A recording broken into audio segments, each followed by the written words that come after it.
Chapter 1. I am by birth a Genovese, and my family is one of the most distinguished of that republic. My ancestors had been for many years councillors and syndics, and my father had filled several public situations with honor and reputation. He was respected by all who knew him for his integrity and indefatigable attention to public business. He passed his younger days perpetually occupied by the affairs of his country. A variety of circumstances had prevented his marrying early, nor was it until the decline of life that he became a husband and the father of a family. As the circumstances of his marriage illustrate his character, I cannot refrain from relating them. One of his most intimate friends was a merchant who, from a flourishing state, fell, through numerous mischances, into poverty. This man, whose name was Beaufort, was of a proud and unbending disposition and could not bear to live in poverty and oblivion in the same country where he had formerly been distinguished for his rank and magnificence. Having paid his debts, therefore, in the most honorable manner, he retreated with his daughter to the town of Lucerne, where he lived unknown and in wretchedness. My father loved Beaufort with the truest friendship and was deeply grieved by his retreat in these unfortunate circumstances. He bitterly deplored the false pride which led his friend to a conduct so little worthy of the affection that united them. He lost no time in endeavoring to seek him out, with the hope of persuading him to begin the world again through his credit and assistance. Beaufort had taken effectual measures to conceal himself, and it was 10 months before my father discovered his abode. Overjoyed at this discovery, he hastened to the house, which was situated in a mean street near the Reuss. But when he entered, misery and despair alone welcomed him. Beaufort had saved but a very small sum of money from the wreck of his fortunes, but it was sufficient to provide him with sustenance for some months, and in the meantime he hoped to procure some respectable employment in a merchant's house. The interval was, consequently, spent in inaction. His grief only became more deep and rankling when he had leisure for reflection, and at length it took so fast hold of his mind that at the end of 3 months he lay on a bed of sickness, incapable of any exertion. His daughter attended him with the greatest tenderness, but she saw with despair that their little fund was rapidly decreasing and that there was no other prospect of support. But Caroline Beaufort possessed a mind of an uncommon mold, and her courage rose to support her in her adversity. She procured plain work. She plaited straw and by various means contrived to earn a pittance scarcely sufficient to support life. Several months passed in this manner. Her father grew worse, her time was more entirely occupied in attending him, her means of subsistence decreased, and in the 10th month her father died in her arms, leaving her an orphan and a beggar. This last blow overcame her, and she knelt by Beaufort's coffin weeping bitterly, when my father entered the chamber. He came like a protecting spirit to the poor girl, who committed herself to his care, and after the interment of his friend he conducted her to Geneva and placed her under the protection of a relation. 2 years after this event Caroline became his wife.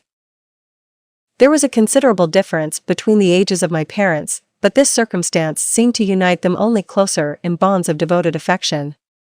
There was a sense of justice in my father's upright mind which rendered it necessary that he should approve highly to love strongly. Perhaps during former years he had suffered from the late discovered unworthiness of one beloved and so was disposed to set a greater value on tried worth. There was a show of gratitude and worship in his attachment to my mother, differing wholly from the doting fondness of age, for it was inspired by reverence for her virtues and a desire to be the means of, in some degree, recompensing her for the sorrows she had endured, but which gave inexpressible grace to his behavior to her. Everything was made to yield to her wishes and her convenience. He strove to shelter her, as a fair exotic is sheltered by the gardener, from every rougher wind and to surround her with all that could tend to excite pleasurable emotion in her soft and benevolent mind.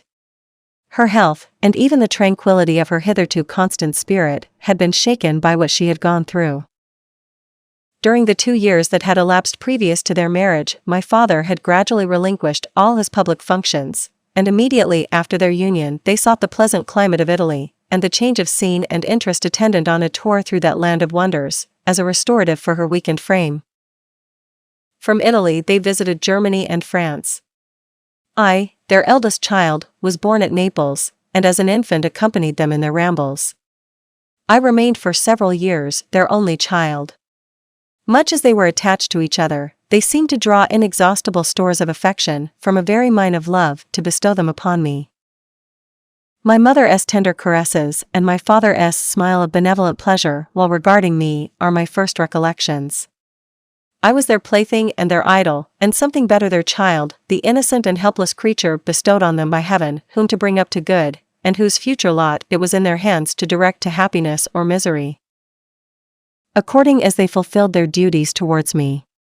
With this deep consciousness of what they owed towards the being to which they had given life, added to the active spirit of tenderness that animated both, it may be imagined that while during every hour of my infant life I received a lesson of patience, of charity, and of self-control, I was so guided by a silken cord that all seemed but one train of enjoyment to me.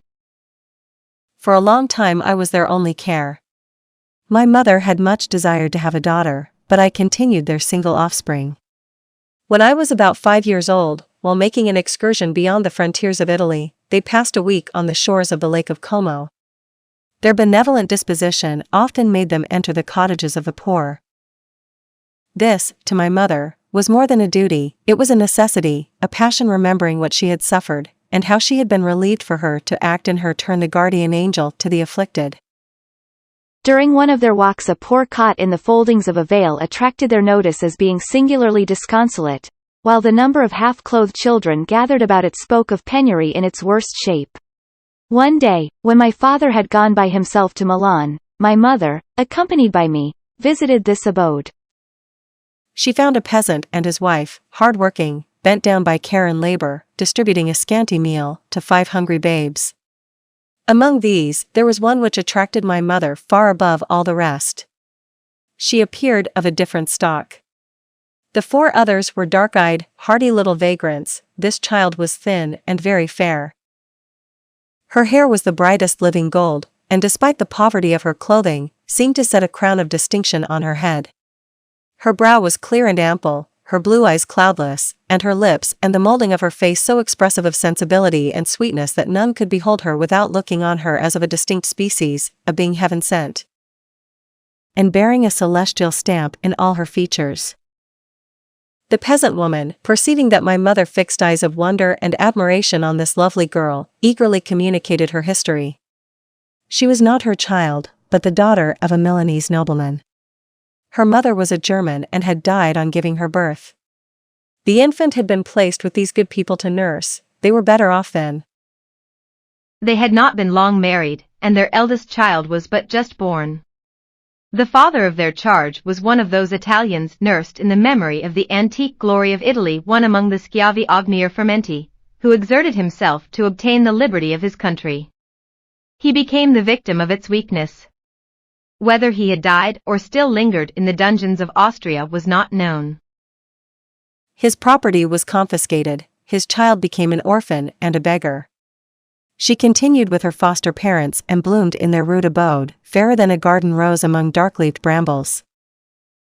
When my father returned from Milan, he found playing with me in the hall of our villa a child fairer than pictured cherub, a creature who seemed to shed radiance from her looks and whose form and motions were lighter than the chamois of the hills. The apparition was soon explained. With his permission, my mother prevailed on her rustic guardians to yield their charge to her. They were fond of the sweet orphan. Her presence had seemed a blessing to them, but it would be unfair to her to keep her in poverty and want when Providence afforded her such powerful protection. They consulted their village priest, and the result was that Elizabeth Lavenza became the inmate of my parents' house, my more than sister, the beautiful and adored companion of all my occupations and my pleasures. Everyone loved Elizabeth. The passionate and almost reverential attachment with which all regarded her became, while I shared it, my pride and my delight. On the evening previous to her being brought to my home, my mother had said, playfully, "I have a pretty present for my Victor tomorrow, he shall have it." And when, on the morrow, she presented Elizabeth to me as her promised gift, I, with childish seriousness, interpreted her words literally and looked upon Elizabeth as mine to protect, love, and cherish. All praises bestowed on her I received as made to a possession of my own. We called each other familiarly by the name of cousin. No word, no expression could body forth the kind of relation in which she stood to me, my more than sister, since till death she was to be mine only. Chapter 2. We were brought up together, there was not quite a year difference in our ages. I need not say that we were strangers to any species of disunion or dispute. Harmony was the soul of our companionship, and the diversity and contrast that subsisted in our characters drew us nearer together. Elizabeth was of a calmer and more concentrated disposition, but, with all my ardor, I was capable of a more intense application and was more deeply smitten with the thirst for knowledge. She busied herself with following the aerial creations of the poets, and in the majestic and wondrous scenes which surrounded our Swiss home, the sublime shapes of the mountains, the changes of the seasons, tempest and calm, the silence of winter, and the life and turbulence of our alpine summers, she found ample scope for admiration and delight. While my companion contemplated with a serious and satisfied spirit the magnificent appearances of things, I delighted in investigating their causes. The world was to me a secret which I desired to divine. Curiosity, earnest research to learn the hidden laws of nature, gladness akin to rapture, as they were unfolded to me, are among the earliest sensations I can remember.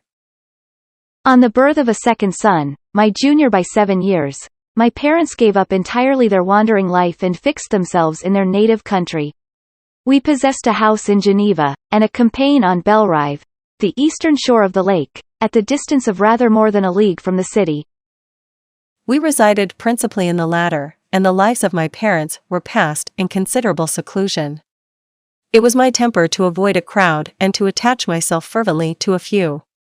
I was indifferent, therefore, to my schoolfellows in general, but I united myself in the bonds of the closest friendship to one among them. Henry Clerval was the son of a merchant of Geneva. He was a boy of singular talent and fancy. He loved enterprise, hardship, and even danger for its own sake.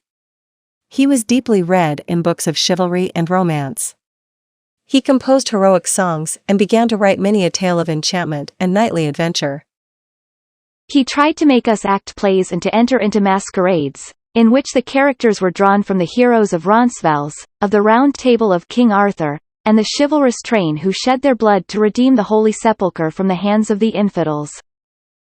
No human being could have passed a happier childhood than myself. My parents were possessed by the very spirit of kindness and indulgence. We felt that they were not the tyrants to rule our lot according to their caprice, but the agents and creators of all the many delights which we enjoyed. When I mingled with other families, I distinctly discerned how peculiarly fortunate my lot was, and gratitude assisted the development of filial love. My temper was sometimes violent, and my passions vehement, but by some law in my temperature they were turned not towards childish pursuits, but to an eager desire to learn, and not to learn all things indiscriminately. I confess that neither the structure of languages, nor the code of governments, nor the politics of various states possessed attractions for me. It was the secrets of heaven and earth that I desired to learn, and whether it was the outward substance of things or the inner spirit of nature and the mysterious soul of man that occupied me, still my inquiries were directed to the metaphysical, or in its highest sense, the physical secrets of the world. Meanwhile Clerval occupied himself, so to speak, with the moral relations of things. The busy stage of life, the virtues of heroes, and the actions of men were his theme, and his hope and his dream was to become one among those whose names are recorded in story as the gallant and adventurous benefactors of our species. The saintly soul of Elizabeth shone like a shrine-dedicated lamp in our peaceful home. Her sympathy was ours, her smile, her soft voice, the sweet glance of her celestial eyes, were ever there to bless and animate us. She was the living spirit of love to soften and attract. I might have become sullen in my study, rough through the ardor of my nature, but that she was there to subdue me to a semblance of her own gentleness. And Clerval, could aught ill entrench on the noble spirit of Clerval? Yet he might not have been so perfectly humane, so thoughtful in his generosity, so full of kindness and tenderness amidst his passion for adventurous exploit, had she not unfolded to him the real loveliness of beneficence and made the doing good the end and aim of his soaring ambition. I feel exquisite pleasure in dwelling on the recollections of childhood, before misfortune had tainted my mind and changed its bright visions of extensive usefulness into gloomy and narrow reflections upon self. Besides, in drawing the picture of my early days, I also record those events which led, by insensible steps, to my after-tale of misery, for when I would account to myself for the birth of that passion which afterwards ruled my destiny, I find it arise, like a mountain river, from ignoble and almost forgotten sources, but, swelling as it proceeded, it became the torrent which, in its course, has swept away all my hopes and joys. Natural philosophy is the genius that has regulated my fate. I desire, therefore, in this narration, to state those facts which led to my predilection for that science. When I was 13 years of age, we all went on a party of pleasure to the baths near Thonon. The inclemency of the weather obliged us to remain a day confined to the inn. In this house I chanced to find a volume of the works of Cornelius Agrippa. I opened it with apathy. The theory which he attempts to demonstrate and the wonderful facts which he relates soon changed this feeling into enthusiasm. A new light seemed to dawn upon my mind, and bounding with joy, I communicated my discovery to my father. My father looked carelessly at the title page of my book and said, "Ah, Cornelius Agrippa. My dear Victor, do not waste your time upon this, it is sad trash." If, instead of this remark, my father had taken the pains to explain to me that the principles of Agrippa had been entirely exploded and that a modern system of science had been introduced which possessed much greater powers than the ancient, because the powers of the latter were chimerical, while those of the former were real and practical. Under such circumstances I should certainly have thrown Agrippa aside and have contented my imagination, warmed as it was, by returning with greater ardor to my former studies. It is even possible that the train of my ideas would never have received the fatal impulse that led to my ruin. But the cursory glance my father had taken of my volume by no means assured me that he was acquainted with its contents, and I continued to read with the greatest avidity. When I returned home, my first care was to procure the whole works of this author, and afterwards of Paracelsus and Albertus Magnus. I read and studied the wild fancies of these writers with delight. They appeared to me treasures known to few besides myself. I have described myself as always having been imbued with a fervent longing to penetrate the secrets of nature. In spite of the intense labor and wonderful discoveries of modern philosophers, I always came from my studies discontented and unsatisfied. Sir Isaac Newton is said to have avowed that he felt like a child picking up shells beside the great and unexplored ocean of truth. Those of his successors in each branch of natural philosophy with whom I was acquainted appeared even to my boyish apprehensions as tyros engaged in the same pursuit. The untaught peasant beheld the elements around him and was acquainted with their practical uses. The most learned philosopher knew little more. He had partially unveiled the face of nature, but her immortal lineaments were still a wonder and a mystery. He might dissect, anatomize, and give names, but, not to speak of a final cause, causes in their secondary and tertiary grades were utterly unknown to him.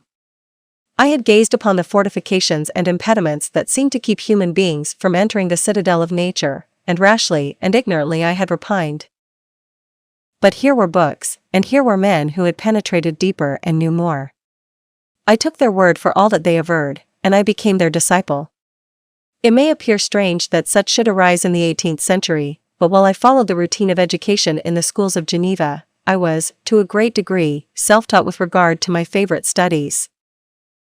My father was not scientific, and I was left to struggle with a child's blindness, added to a student's thirst for knowledge. Under the guidance of my new preceptors, I entered with the greatest diligence into the search of the philosopher's stone and the elixir of life, but the latter soon obtained my undivided attention.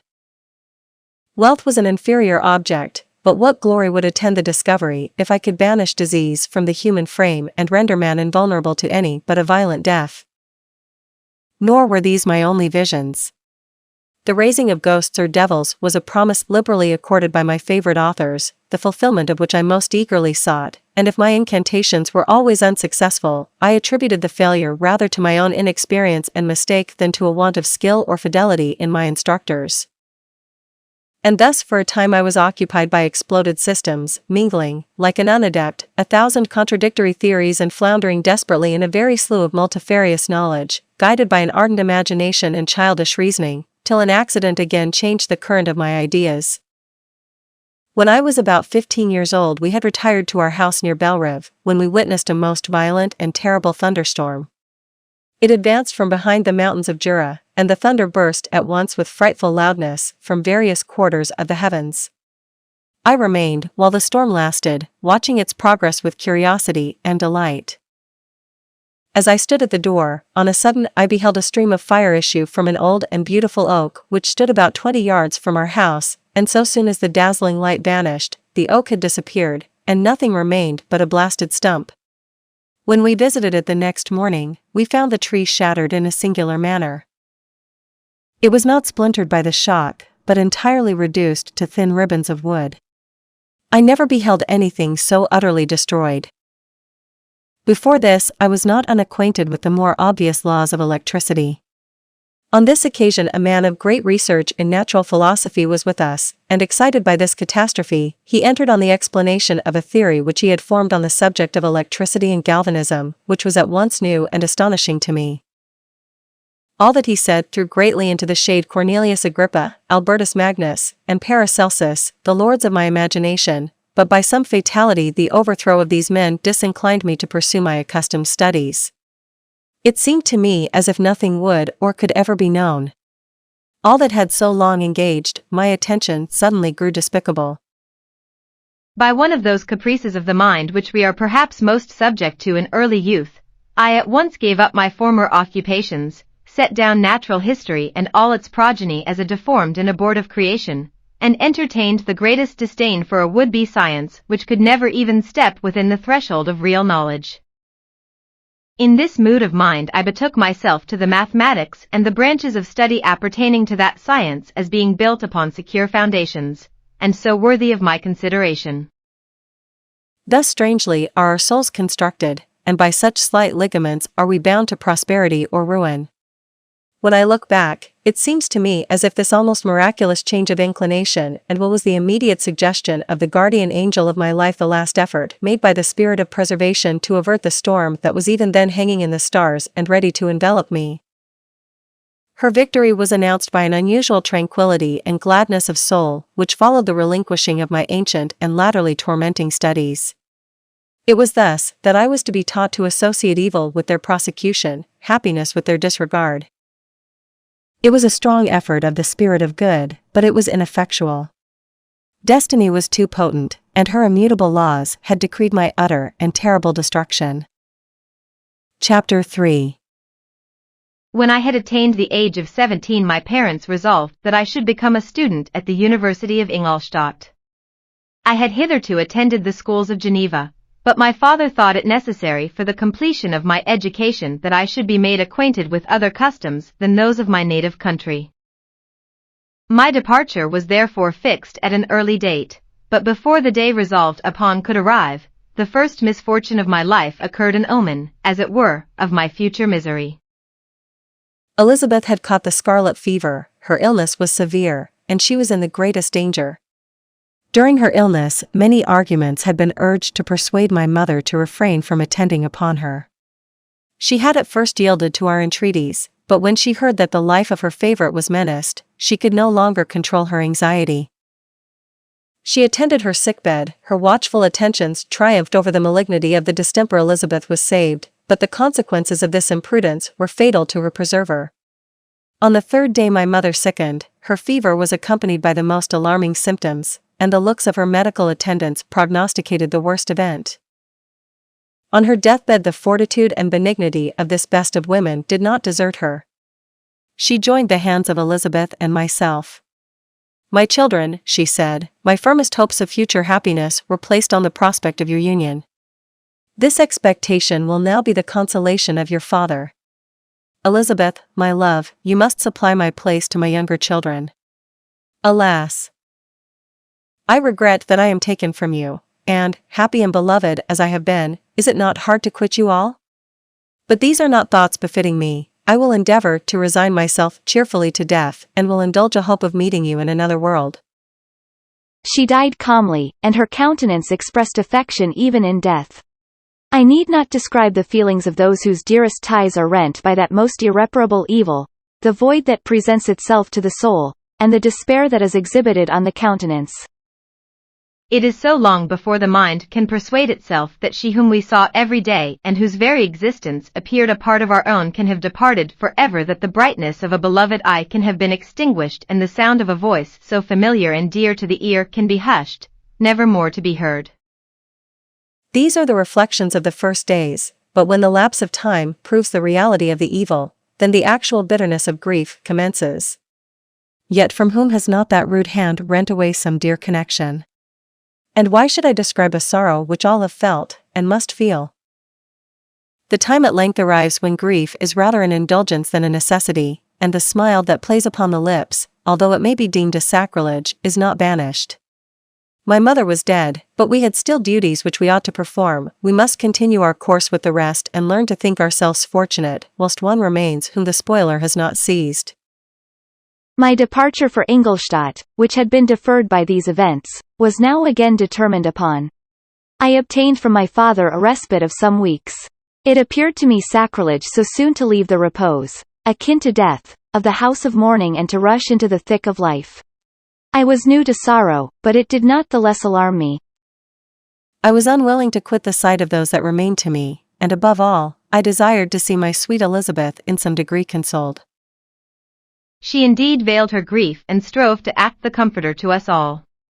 She looked steadily on life and assumed its duties with courage and zeal.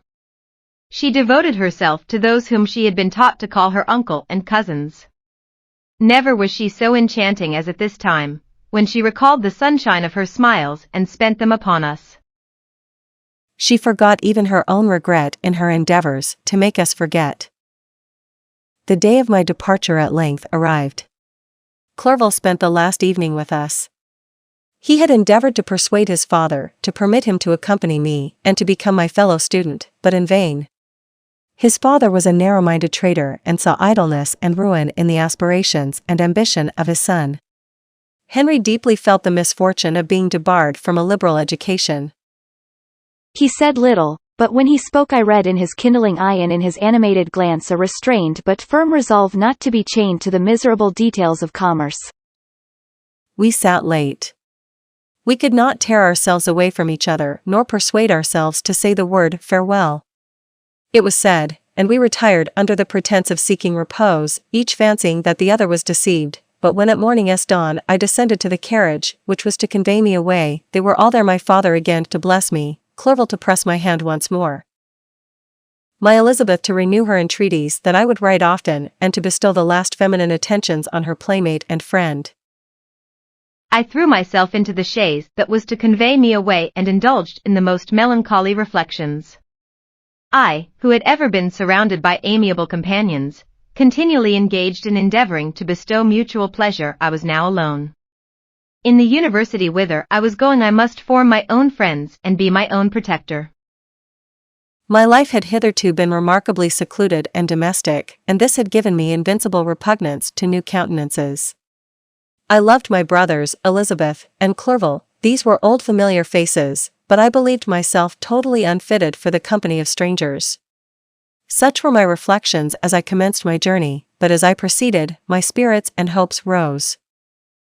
I ardently desired the acquisition of knowledge. I had often, when at home, thought it hard to remain during my youth cooped up in one place and had longed to enter the world and take my station among other human beings. Now my desires were complied with, and it would, indeed, have been folly to repent. I had sufficient leisure for these and many other reflections during my journey to Ingolstadt, which was long and fatiguing. At length the high white steeple of the town met my eyes. I alighted and was conducted to my solitary apartment to spend the evening as I pleased. The next morning I delivered my letters of introduction and paid a visit to some of the principal professors. Chance, or rather the evil influence, the angel of destruction, which asserted omnipotent sway over me from the moment I turned my reluctant steps from my father's door, led me first to M. Krempe, professor of natural philosophy. He was an uncouth man, but deeply imbued in the secrets of his science. He asked me several questions concerning my progress in the different branches of science appertaining to natural philosophy. I replied carelessly, and partly in contempt, mentioned the names of my alchemists as the principal authors I had studied. The professor stared. have you, he said, really spent your time in studying such nonsense? I replied in the affirmative. Every minute, continued M. Crump with warmth, every instant that you have wasted on those books is utterly and entirely lost. You have burdened your memory with exploded systems and useless names. Good God! In what desert land have you lived, where no one was kind enough to inform you that these fancies which you have so greedily imbibed are 1,000 years old and as musty as they are ancient? I little expected, in this enlightened and scientific age, to find a disciple of Albertus Magnus and Paracelsus. My dear sir, you must begin your studies entirely anew. So saying, he stepped aside and wrote down a list of several books treating of natural philosophy which he desired me to procure, and dismissed me after mentioning that in the beginning of the following week he intended to commence a course of lectures upon natural philosophy in its general relations, and that M. Waldman, a fellow professor, would lecture upon chemistry the alternate days that he omitted. I returned home not disappointed, for I have said that I had long considered those authors useless whom the professor reprobated, but I returned not at all the more inclined to recur to these studies in any shape. M. Crump was a little squat man with a gruff voice and a repulsive countenance. The teacher, therefore, did not prepossess me in favor of his pursuits. In rather a too philosophical and connected a strain, perhaps, I have given an account of the conclusions I had come to concerning them in my early years. As a child I had not been content with the results promised by the modern professors of natural science. With a confusion of ideas only to be accounted for by my extreme youth and my want of a guide on such matters, I had retrod the steps of knowledge along the paths of time and exchanged the discoveries of recent inquirers for the dreams of forgotten alchemists. Besides, I had a contempt for the uses of modern natural philosophy. It was very different when the masters of the science sought immortality and power. Such views, although futile, were grand, but now the scene was changed. The ambition of the inquirer seemed to limit itself to the annihilation of those visions on which my interest in science was chiefly founded. I was required to exchange chimeras of boundless grandeur for realities of little worth. Such were my reflections during the first 2 or 3 days of my residence at Ingolstadt, which were chiefly spent in becoming acquainted with the localities and the principal residents in my new abode. But as the ensuing week commenced, I thought of the information which M. Crump had given me concerning the lectures. And although I could not consent to go and hear that little conceited fellow deliver sentences out of a pulpit, I recollected what he had said of Emma Waldman, whom I had never seen, as he had hitherto been out of town. Partly from curiosity and partly from idleness, I went into the lecturing room, which Emma Waldman entered shortly after. This professor was very unlike his colleague. He appeared about 50 years of age, but with an aspect expressive of the greatest benevolence. A few gray hairs covered his temples, but those at the back of his head were nearly black. His person was short but remarkably erect, and his voice the sweetest I had ever heard. He began his lecture by a recapitulation of the history of chemistry and the various improvements made by different men of learning, pronouncing with fervor the names of the most distinguished discoverers. He then took a cursory view of the present state of the science and explained many of its elementary terms. After having made a few preparatory experiments, he concluded with a panegyric upon modern chemistry, the terms of which I shall never forget. The ancient teachers of this science, said he, promised impossibilities and performed nothing. The modern masters promise very little. They know that metals cannot be transmuted and that the elixir of life is a chimera, but these philosophers, whose hands seem only made to dabble in dirt, and their eyes to pore over the microscope or crucible, have indeed performed miracles. They penetrate into the recesses of nature and show how she works in her hiding places. They ascend into the heavens.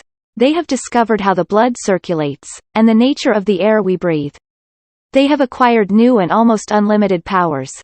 They can command the thunders of heaven, mimic the earthquake, and even mock the invisible world with its own shadows. Such were the professor's words, rather let me say such the words of the fate announced to destroy me. As he went on, I felt as if my soul were grappling with a palpable enemy. One by one the various keys were touched, which formed the mechanism of my being. Chord after chord was sounded, and soon my mind was filled with one thought, one conception, one purpose. So much has been done, exclaimed the soul of Frankenstein, more, far more, will I achieve, treading in the steps already marked, I will pioneer a new way, explore unknown powers, and unfold to the world the deepest mysteries of creation. I closed not my eyes that night. My internal being was in a state of insurrection and turmoil. I felt that order would thence arise, but I had no power to produce it. By degrees, after the morning's dawn, sleep came. I awoke, and my yesternight's thoughts were as a dream. There only remained a resolution to return to my ancient studies and to devote myself to a science for which I believed myself to possess a natural talent. On the same day I paid Emma Waldman a visit. His manners in private were even more mild and attractive than in public, for there was a certain dignity in his mien during his lecture which in his own house was replaced by the greatest affability and kindness. I gave him pretty nearly the same account of my former pursuits as I had given to his fellow professor. He heard with attention the little narration concerning my studies and smiled at the names of Cornelius Agrippa and Paracelsus, but without the contempt that M. Krempe had exhibited. He said that these were men to whose indefatigable zeal modern philosophers were indebted for most of the foundations of their knowledge. They had left to us, as an easier task, to give new names and arrange in connected classifications the facts which they in a great degree had been the instruments of bringing to light. The labors of men of genius, however erroneously directed, scarcely ever fail in ultimately turning to the solid advantage of mankind. I listened to his statement, which was delivered without any presumption or affectation, and then added that his lecture had removed my prejudices against modern chemists. I expressed myself in measured terms, with the modesty and deference due from a youth to his instructor. Without letting escape, inexperience in life would have made me ashamed any of the enthusiasm which stimulated my intended labors. I requested his advice concerning the books I ought to procure. I am happy, said Emma Waldman, to have gained a disciple, and if your application equals your ability, I have no doubt of your success. Chemistry is that branch of natural philosophy in which the greatest improvements have been and may be made. It is on that account that I have made it my peculiar study, but at the same time I have not neglected the other branches of science. A man would make but a very sorry chemist if he attended to that department of human knowledge alone. If your wish is to become really a man of science and not merely a petty experimentalist, I should advise you to apply to every branch of natural philosophy, including mathematics. He then took me into his laboratory and explained to me the uses of his various machines, instructing me as to what I ought to procure and promising me the use of his own when I should have advanced far enough in the science not to derange their mechanism. He also gave me the list of books which I had requested, and I took my leave. Thus ended a day memorable to me. It decided my future destiny. Chapter 4. From this day natural philosophy, and particularly chemistry, in the most comprehensive sense of the term, became nearly my sole occupation. I read with ardor those works, so full of genius and discrimination, which modern inquirers have written on these subjects. I attended the lectures and cultivated the acquaintance of the men of science of the university, and I found even in M. Krempe a great deal of sound sense and real information, combined, it is true, with a repulsive physiognomy and manners, but not on that account the less valuable. In Emma Waldman I found a true friend. His gentleness was never tinged by dogmatism, and his instructions were given with an air of frankness and good nature that banished every idea of pedantry. In 1,000 ways he smoothed for me the path of knowledge and made the most abstruse inquiries clear and facile to my apprehension.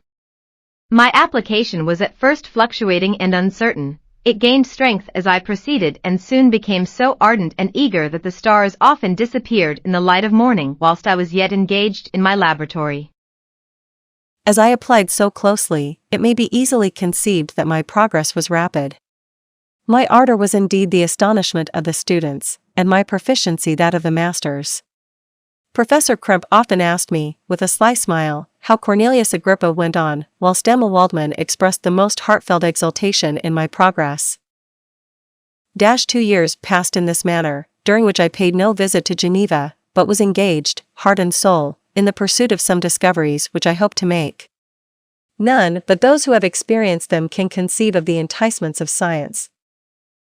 In other studies you go as far as others have gone before you, and there is nothing more to know, but in a scientific pursuit there is continual food for discovery and wonder. A mind of moderate capacity which closely pursues one study must infallibly arrive at great proficiency in that study, and I, who continually sought the attainment of one object of pursuit and was solely wrapped up in this, improved so rapidly that at the end of 2 years I made some discoveries in the improvement of some chemical instruments, which procured me great esteem and admiration at the university. When I had arrived at this point and had become as well acquainted with the theory and practice of natural philosophy as depended on the lessons of any of the professors at Ingolstadt, my residence there being no longer conducive to my improvements, I thought of returning to my friends and my native town. When an incident happened that protracted my stay. One of the phenomena which had peculiarly attracted my attention was the structure of the human frame, and, indeed, any animal endued with life. Whence, I often asked myself, did the principle of life proceed? It was a bold question, and one which has ever been considered as a mystery, yet with how many things are we upon the brink of becoming acquainted, if cowardice or carelessness did not restrain our inquiries. I revolved these circumstances in my mind and determined thenceforth to apply myself more particularly to those branches of natural philosophy which relate to physiology. Unless I had been animated by an almost supernatural enthusiasm, my application to this study would have been irksome and almost intolerable. To examine the causes of life, we must first have recourse to death. I became acquainted with the science of anatomy, but this was not sufficient. I must also observe the natural decay and corruption of the human body. In my education, my father had taken the greatest precautions that my mind should be impressed with no supernatural horrors. I do not ever remember to have trembled at a tale of superstition or to have feared the apparition of a spirit.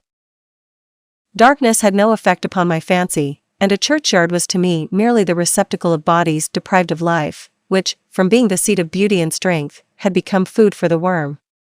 Now I was led to examine the cause and progress of this decay and forced to spend days and nights in vaults and charnel houses.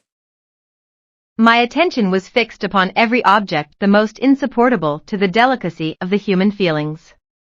I saw how the fine form of man was degraded and wasted. I beheld the corruption of death succeed to the blooming cheek of life. I saw how the worm inherited the wonders of the eye and brain. I paused, examining and analyzing all the minutiae of causation, as exemplified in the change from life to death, and death to life, until from the midst of this darkness a sudden light broke in upon me, a light so brilliant and wondrous, yet so simple, that while I became dizzy with the immensity of the prospect which it illustrated, I was surprised that among so many men of genius who had directed their inquiries towards the same science, that I alone should be reserved to discover so astonishing a secret. Remember, I am not recording the vision of a madman. The sun does not more certainly shine in the heavens than that which I now affirm is true. Some miracle might have produced it, yet the stages of the discovery were distinct and probable. After days and nights of incredible labor and fatigue, I succeeded in discovering the cause of generation and life, nay, more, I became myself capable of bestowing animation upon lifeless matter. The astonishment which I had at first experienced on this discovery soon gave place to delight and rapture. After so much time spent in painful labor, to arrive at once at the summit of my desires was the most gratifying consummation of my toils. But this discovery was so great and overwhelming that all the steps by which I had been progressively led to it were obliterated, and I beheld only the result. What had been the study and desire of the wisest men since the creation of the world was now within my grasp. Not that, like a magic scene, it all opened upon me at once. The information I had obtained was of a nature rather to direct my endeavors so soon as I should point them towards the object of my search than to exhibit that object already accomplished. I was like the Arabian who had been buried with the dead and found a passage to life, aided only by one glimmering and seemingly ineffectual light. I see by your eagerness and the wonder and hope which your eyes express, my friend, that you expect to be informed of the secret with which I am acquainted. That cannot be. Listen patiently until the end of my story, and you will easily perceive why I am reserved upon that subject. I will not lead you on, unguarded and ardent as I then was, to your destruction and infallible misery. Learn from me, if not by my precepts, at least by my example, how dangerous is the acquirement of knowledge, and how much happier that man is who believes his native town to be the world, than he who aspires to become greater than his nature will allow. When I found so astonishing a power placed within my hands, I hesitated a long time concerning the manner in which I should employ it. Although I possessed the capacity of bestowing animation, yet to prepare a frame for the reception of it, with all its intricacies of fibers, muscles, and veins, still remained a work of inconceivable difficulty and labor. I doubted at first whether I should attempt the creation of a being like myself, or one of simpler organization, but my imagination was too much exalted by my first success to permit me to doubt of my ability to give life to an animal as complex and wonderful as man. The materials at present within my command hardly appeared adequate to so arduous an undertaking, but I doubted not that I should ultimately succeed.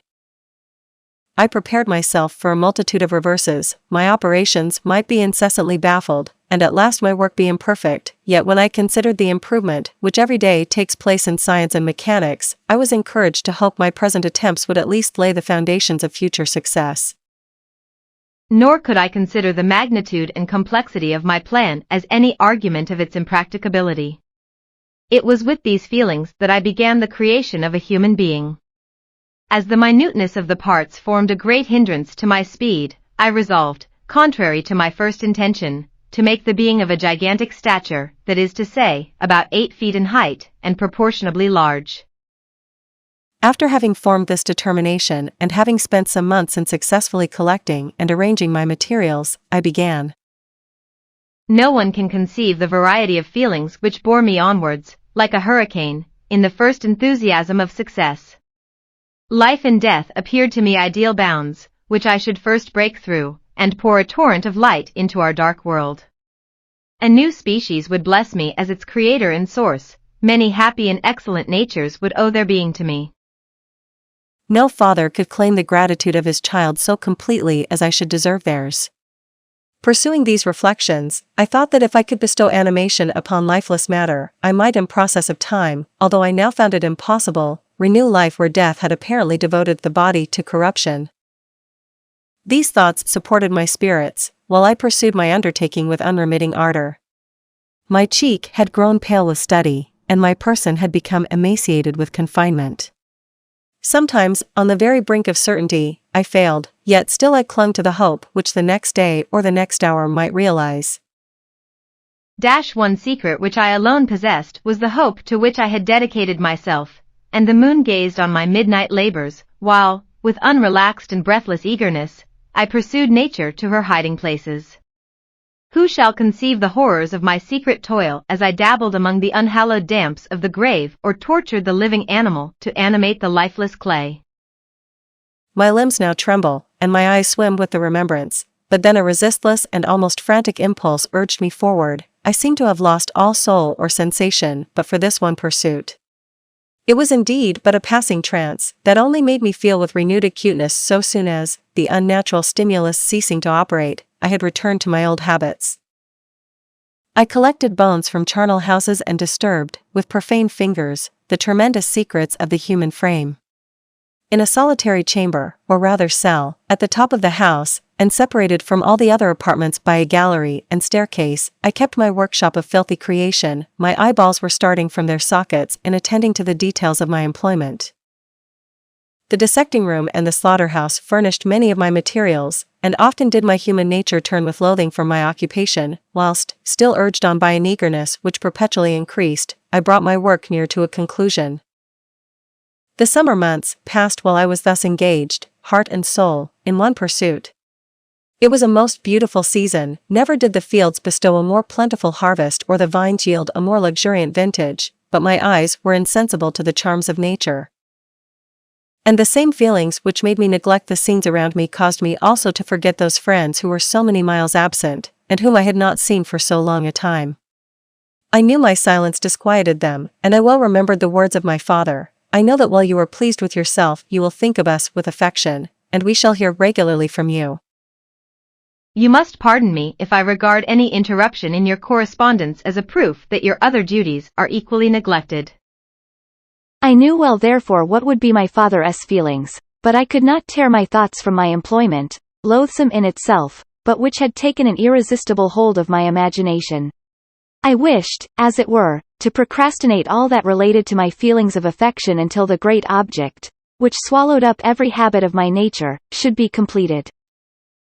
I then thought that my father would be unjust if he ascribed my neglect to vice or faultiness on my part, but I am now convinced that he was justified in conceiving that I should not be altogether free from blame. A human being in perfection ought always to preserve a calm and peaceful mind and never to allow passion or a transitory desire to disturb his tranquility. I do not think that the pursuit of knowledge is an exception to this rule. If the study to which you apply yourself has a tendency to weaken your affections and to destroy your taste for those simple pleasures in which no alloy can possibly mix, then that study is certainly unlawful, that is to say, not befitting the human mind. If this rule were always observed, if no man allowed any pursuit whatsoever to interfere with the tranquility of his domestic affections, Greece had not been enslaved, Caesar would have spared his country, America would have been discovered more gradually, and the empires of Mexico and Peru had not been destroyed. But I forget that I am moralizing in the most interesting part of my tale, and your looks remind me to proceed. My father made no reproach in his letters, and only took notice of my silence by inquiring into my occupations more particularly than before. Winter, spring, and summer passed away during my labors, but I did not watch the blossom or the expanding leaf sights, which before always yielded me supreme delight, so deeply was I engrossed in my occupation. The leaves of that year had withered before my work drew near to a close, and now every day showed me more plainly how well I had succeeded. But my enthusiasm was checked by my anxiety, and I appeared rather like one doomed by slavery to toil in the mines, or any other unwholesome trade than an artist occupied by his favorite employment. Every night I was oppressed by a slow fever, and I became nervous to a most painful degree. The fall of a leaf startled me, and I shunned my fellow creatures as if I had been guilty of a crime. Sometimes I grew alarmed at the wreck I perceived that I had become. The energy of my purpose alone sustained me, my labors would soon end, and I believed that exercise and amusement would then drive away incipient disease, and I promised myself both of these when my creation should be complete. Chapter 5. It was on a dreary night of November that I beheld the accomplishment of my toils. With an anxiety that almost amounted to agony, I collected the instruments of life around me, that I might infuse a spark of being into the lifeless thing that lay at my feet. It was already 1 a.m. The rain pattered dismally against the panes, and my candle was nearly burnt out, when, by the glimmer of the half-extinguished light, I saw the dull yellow eye of the creature open. It breathed hard, and a convulsive motion agitated its limbs. How can I describe my emotions at this catastrophe, or how delineate the wretch whom with such infinite pains and care I had endeavored to form? His limbs were in proportion, and I had selected his features as beautiful. Beautiful! Great God! His yellow skin scarcely covered the work of muscles and arteries beneath, his hair was of a lustrous black, and flowing, his teeth of a pearly whiteness, but these luxuriances only formed a more horrid contrast with his watery eyes, that seemed almost of the same color as the dun-white sockets in which they were set, his shriveled complexion and straight black lips. The different accidents of life are not so changeable as the feelings of human nature. I had worked hard for nearly 2 years, for the sole purpose of infusing life into an inanimate body. For this I had deprived myself of rest and health. I had desired it with an ardor that far exceeded moderation, but now that I had finished, the beauty of the dream vanished, and breathless horror and disgust filled my heart. Unable to endure the aspect of the being I had created, I rushed out of the room and continued a long time traversing my bedchamber, unable to compose my mind to sleep. At length lassitude succeeded to the tumult I had before endured, and I threw myself on the bed in my clothes, endeavoring to seek a few moments of forgetfulness. But it was in vain. I slept, indeed, but I was disturbed by the wildest dreams. I thought I saw Elizabeth, in the bloom of health, walking in the streets of Ingolstadt. Delighted and surprised, I embraced her, but as I imprinted the first kiss on her lips, they became livid with the hue of death, her features appeared to change, and I thought that I held the corpse of my dead mother in my arms. A shroud enveloped her form, and I saw the graveworms crawling in the folds of the flannel. I started from my sleep with horror, a cold dew covered my forehead, my teeth chattered, and every limb became convulsed, when, by the dim and yellow light of the moon, as it forced its way through the window shutters, I beheld the wretch, the miserable monster whom I had created. He held up the curtain of the bed, and his eyes, if eyes they may be called, were fixed on me. His jaws opened, and he muttered some inarticulate sounds, while a grin wrinkled his cheeks. He might have spoken, but I did not hear. One hand was stretched out, seemingly to detain me, but I escaped and rushed downstairs. I took refuge in the courtyard belonging to the house which I inhabited, where I remained during the rest of the night, walking up and down in the greatest agitation, listening attentively, catching and fearing each sound as if it were to announce the approach of the demoniacal corpse to which I had so miserably given life. Oh! No mortal could support the horror of that countenance. A mummy again endued with animation could not be so hideous as that wretch. I had gazed on him while unfinished. He was ugly then, but when those muscles and joints were rendered capable of motion, it became a thing such as even Dante could not have conceived. I passed the night wretchedly. Sometimes my pulse beat so quickly and hardly that I felt the palpitation of every artery. At others, I nearly sank to the ground through languor and extreme weakness. Mingled with this horror, I felt the bitterness of disappointment. Dreams that had been my food and pleasant rest for so long a space were now become a hell to me. And the change was so rapid, the overthrow so complete. Morning, dismal and wet, at length dawned and discovered to my sleepless and aching eyes the church of Ingolstadt, its white steeple and clock, which indicated the 6th hour. The porter opened the gates of the court, which had that night been my asylum, and I issued into the streets, pacing them with quick steps, as if I sought to avoid the wretch whom I feared every turning of the street would present to my view. I did not dare return to the apartment which I inhabited, but felt impelled to hurry on, although drenched by the rain which poured from a black and comfortless sky. I continued walking in this manner for some time, endeavoring by bodily exercise to ease the load that weighed upon my mind. I traversed the streets without any clear conception of where I was or what I was doing. My heart palpitated in the sickness of fear, and I hurried on with irregular steps, not daring to look about me. Like one who, on a lonely road, doth walk in fear and dread, and, having once turned round, walks on, and turns no more his head, because he knows a frightful fiend doth close behind him tread.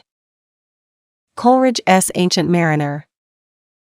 Continuing thus, I came at length opposite to the inn at which the various diligences and carriages usually stopped. Here I paused, I knew not why, but I remained some minutes with my eyes fixed on a coach that was coming towards me from the other end of the street. As it drew nearer I observed that it was the Swiss diligence. It stopped just where I was standing, and on the door being opened, I perceived Henry Clerval, who, on seeing me, instantly sprung out.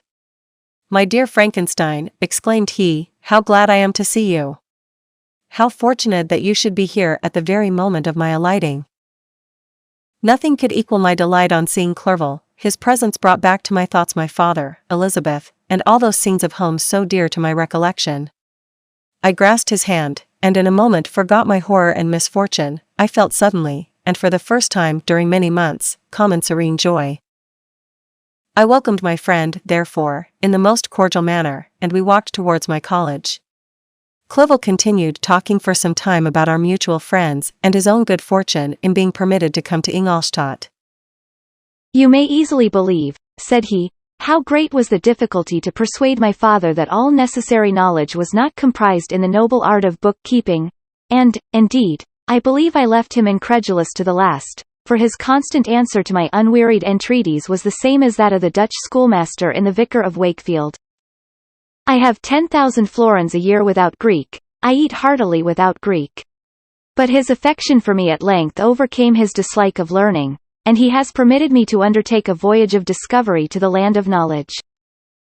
It gives me the greatest delight to see you, but tell me how you left my father, brothers, and Elizabeth." "Very well, and very happy, only a little uneasy that they hear from you so seldom. By the by, I mean to lecture you a little upon their account myself. But, my dear Frankenstein," continued he, stopping short and gazing full in my face, "I did not before remark how very ill you appear, so thin and pale. You look as if you had been watching for several nights." "You have guessed right. I have lately been so deeply engaged in one occupation that I have not allowed myself sufficient rest, as you see, but I sincerely hope, that all these employments are now at an end and that I am at length free." I trembled excessively. I could not endure to think of, and far less to allude to, the occurrences of the preceding night. I walked with a quick pace, and we soon arrived at my college. I then reflected, and the thought made me shiver, that the creature whom I had left in my apartment might still be there, alive and walking about. I dreaded to behold this monster, but I feared still more that Henry should see him. Entreating him, therefore, to remain a few minutes at the bottom of the stairs, I darted up towards my own room. My hand was already on the lock of the door before I recollected myself. I then paused, and a cold shivering came over me. I threw the door forcibly open, as children are accustomed to do when they expect a spectre to stand in waiting for them on the other side, but nothing appeared. I stepped fearfully in. The apartment was empty, and my bedroom was also freed from its hideous guest. I could hardly believe that so great a good fortune could have befallen me, but when I became assured that my enemy had indeed fled, I clapped my hands for joy and ran down to Clerval. We ascended into my room, and the servant presently brought breakfast, but I was unable to contain myself. It was not joy only that possessed me. I felt my flesh tingle with excess of sensitiveness, and my pulse beat rapidly. I was unable to remain for a single instant in the same place. I jumped over the chairs, clapped my hands, and laughed aloud. Clerval at first attributed my unusual spirits to joy on his arrival, but when he observed me more attentively, he saw a wildness in my eyes for which he could not account, and my loud, unrestrained, heartless laughter frightened and astonished him. "My dear Victor," cried he, "what, for God's sake, is the matter? Do not laugh in that manner. How ill you are! What is the cause of all this?" "Do not ask me," cried I, putting my hands before my eyes, for I thought I saw the dreaded spectre glide into the room. "He can tell. Oh, save me, save me." I imagined that the monster seized me. I struggled furiously and fell down in a fit. Poor Clerval! What must have been his feelings? A meeting, which he anticipated with such joy, so strangely turned to bitterness. But I was not the witness of his grief, for I was lifeless and did not recover my senses for a long, long time. This was the commencement of a nervous fever which confined me for several months. During all that time Henry was my only nurse. I afterwards learned that, knowing my father's advanced age and unfitness for so long a journey, and how wretched my sickness would make Elizabeth, he spared them this grief by concealing the extent of my disorder. He knew that I could not have a more kind and attentive nurse than himself, and, firm in the hope he felt of my recovery, he did not doubt that, instead of doing harm, he performed the kindest action that he could towards them. But I was in reality very ill, and surely nothing but the unbounded and unremitting attentions of my friend could have restored me to life. The form of the monster on whom I had bestowed existence was forever before my eyes, and I raved incessantly concerning him. Doubtless my words surprised Henry. He at first believed them to be the wanderings of my disturbed imagination, but the pertinacity with which I continually recurred to the same subject persuaded him that my disorder indeed owed its origin to some uncommon and terrible event. By very slow degrees, and with frequent relapses that alarmed and grieved my friend, I recovered. I remember the first time I became capable of observing outward objects with any kind of pleasure. I perceived that the fallen leaves had disappeared and that the young buds were shooting forth from the trees that shaded my window. It was a divine spring, and the season contributed greatly to my convalescence. I felt also sentiments of joy and affection revive in my bosom, my gloom disappeared, and in a short time I became as cheerful as before I was attacked by the fatal passion. "Dearest Clerval," exclaimed I, "how kind, how very good you are to me. This whole winter, instead of being spent in study, as you promised yourself, has been consumed in my sick room. How shall I ever repay you? I feel the greatest remorse for the disappointment of which I have been the occasion, but you will forgive me." "You will repay me entirely if you do not discompose yourself, but get well as fast as you can, and since you appear in such good spirits, I may speak to you on one subject, may I not?" I trembled. One subject. What could it be? Could he allude to an object on whom I dared not even think? "Compose yourself," said Clerval, who observed my change of color. "I will not mention it if it agitates you, but your father and cousin would be very happy if they received a letter from you in your own handwriting.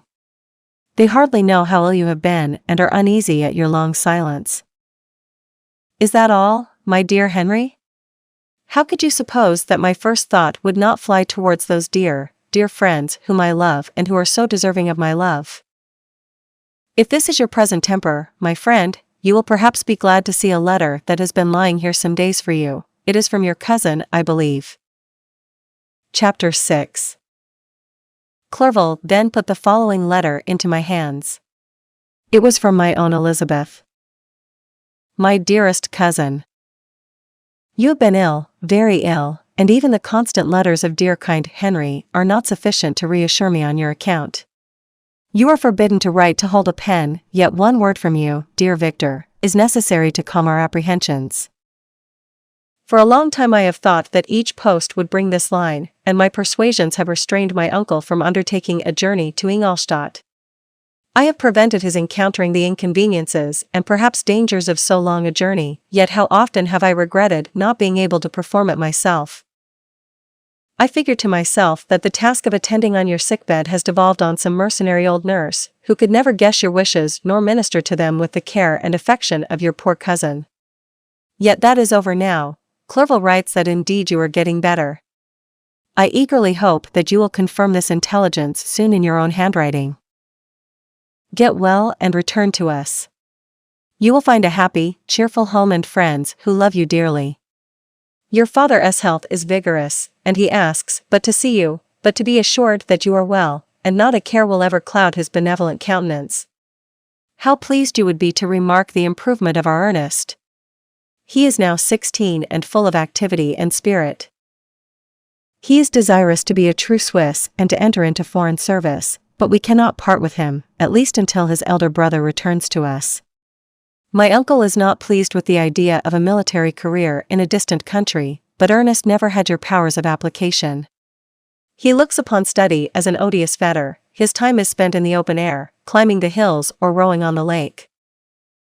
I fear that he will become an idler unless we yield the point and permit him to enter on the profession which he has selected. Little alteration, except the growth of our dear children, has taken place since you left us. The blue lake and snow-clad mountains, they never change, and I think our placid home and our contented hearts are regulated by the same immutable laws. My trifling occupations take up my time and amuse me, and I am rewarded for any exertions by seeing none but happy, kind faces around me. Since you left us, but one change has taken place in our little household. Do you remember on what occasion Justine Moritz entered our family? Probably you do not. I will relate her history, therefore, in a few words. Madame Moritz, her mother, was a widow with 4 children, of whom Justine was the third. This girl had always been the favorite of her father, but through a strange perversity, her mother could not endure her, and after the death of M. Moritz, treated her very ill. My aunt observed this, and when Justine was 12 years of age, prevailed on her mother to allow her to live at our house. The republican institutions of our country have produced simpler and happier manners than those which prevail in the great monarchies that surround it.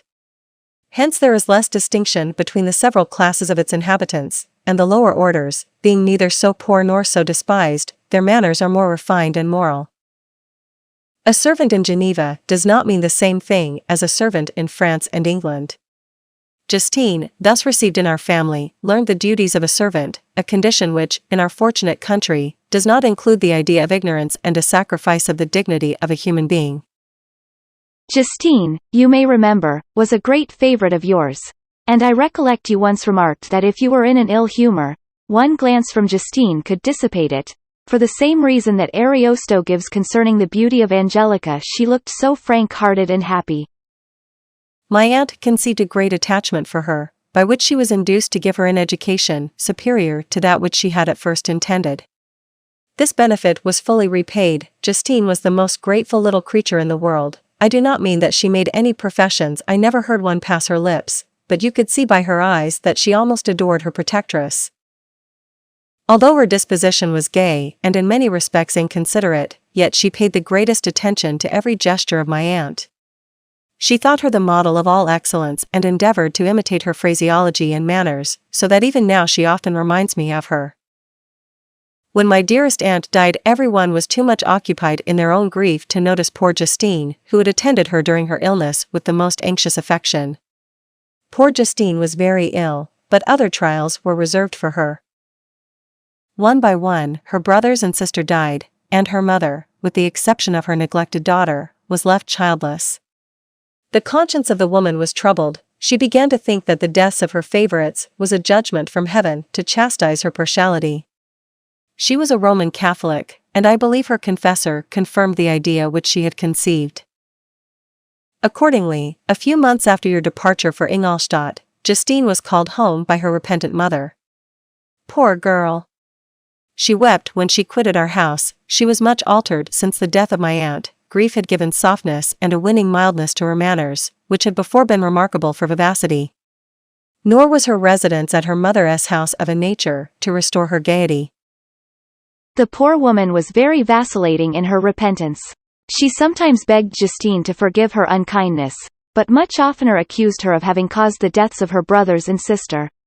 Perpetual fretting at length threw Madame Moritz into a decline, which at first increased her irritability, but she is now at peace forever. She died on the first approach of cold weather, at the beginning of this last winter. Justine has just returned to us, and I assure you I love her tenderly. She is very clever and gentle, and extremely pretty. As I mentioned before, her mien and her expression continually remind me of my dear aunt. I must say also a few words to you, my dear cousin, of little darling William. I wish you could see him. He is very tall of his age, with sweet laughing blue eyes, dark eyelashes, and curling hair. When he smiles, 2 little dimples appear on each cheek, which are rosy with health.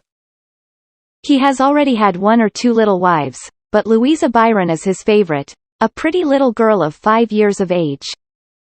Now, dear Victor, I dare say you wish to be indulged in a little gossip concerning the good people of Geneva. The pretty Miss Mansfield has already received the congratulatory visits on her approaching marriage with a young Englishman, John Melbourne. Esq. Her ugly sister, Manon, married M. de Villard, the rich banker, last autumn. Your favorite schoolfellow, Louis Manoir, has suffered several misfortunes since the departure of Clerval from Geneva. But he has already recovered his spirits, and is reported to be on the point of marrying a lively pretty Frenchwoman, Madame Tavernier. She is a widow, and much older than Manoir, but she is very much admired, and a favorite with everybody. I have written myself into better spirits, dear cousin, but my anxiety returns upon me as I conclude. Write, dearest Victor, 1 line 1 word will be a blessing to us. 10,000 thanks to Henry for his kindness, his affection, and his many letters. We are sincerely grateful. Adieu, my cousin. Take care of yourself. And, I entreat you, write. Elizabeth Lavenza. Geneva, March 18, 17. Dear, dear Elizabeth, I exclaimed, when I had read her letter. I will write instantly and relieve them from the anxiety they must feel. I wrote, and this exertion greatly fatigued me, but my convalescence had commenced, and proceeded regularly. In another fortnight I was able to leave my chamber. One of my first duties on my recovery was to introduce Clerval to the several professors of the university. In doing this, I underwent a kind of rough usage, ill-befitting the wounds that my mind had sustained. Ever since the fatal night, the end of my labors, and the beginning of my misfortunes, I had conceived a violent antipathy even to the name of natural philosophy. When I was otherwise quite restored to health, the sight of a chemical instrument would renew all the agony of my nervous symptoms. Henry saw this, and had removed all my apparatus from my view. He had also changed my apartment, for he perceived that I had acquired a dislike for the room which had previously been my laboratory. But these cares of Clerval were made of no avail when I visited the professors. Emma Waldman inflicted torture when he praised, with kindness and warmth, the astonishing progress I had made in the sciences. He soon perceived that I disliked the subject, but not guessing the real cause, he attributed my feelings to modesty, and changed the subject from my improvement to the science itself, with a desire, as I evidently saw, of drawing me out.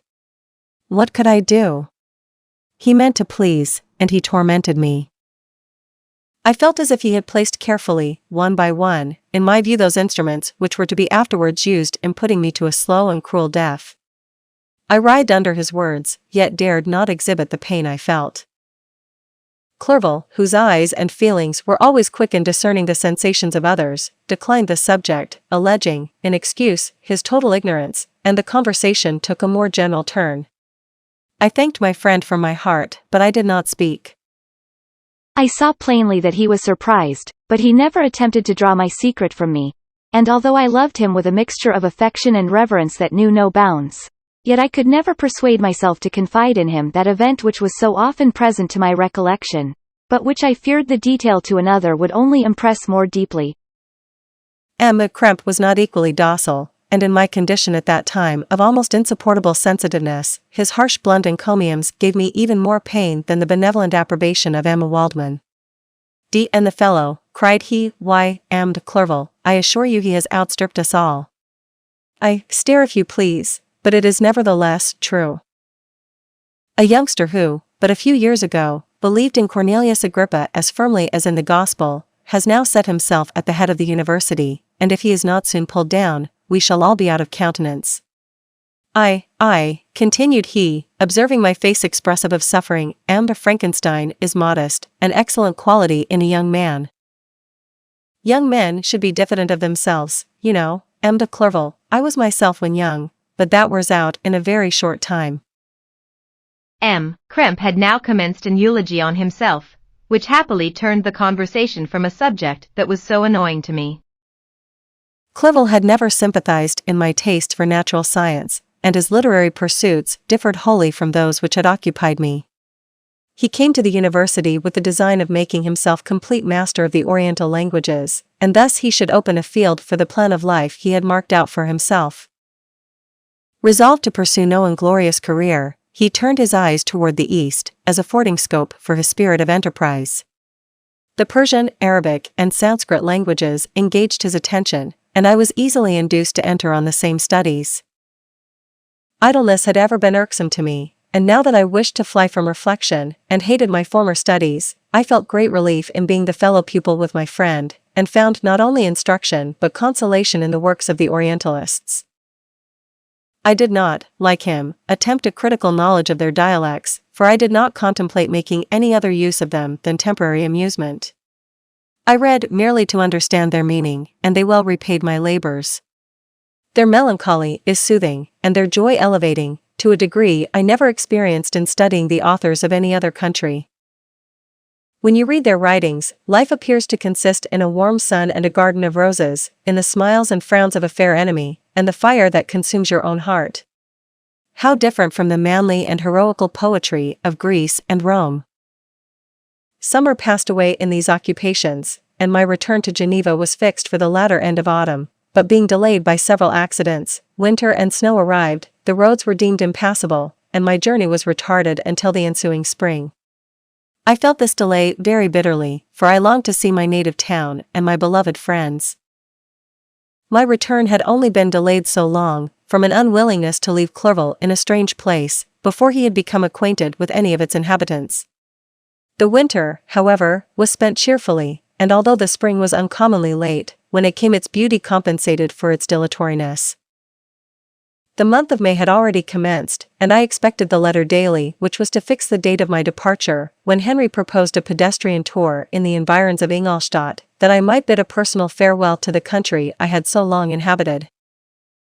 I acceded with pleasure to this proposition. I was fond of exercise, and Clerval had always been my favorite companion in the ramble of this nature that I had taken among the scenes of my native country.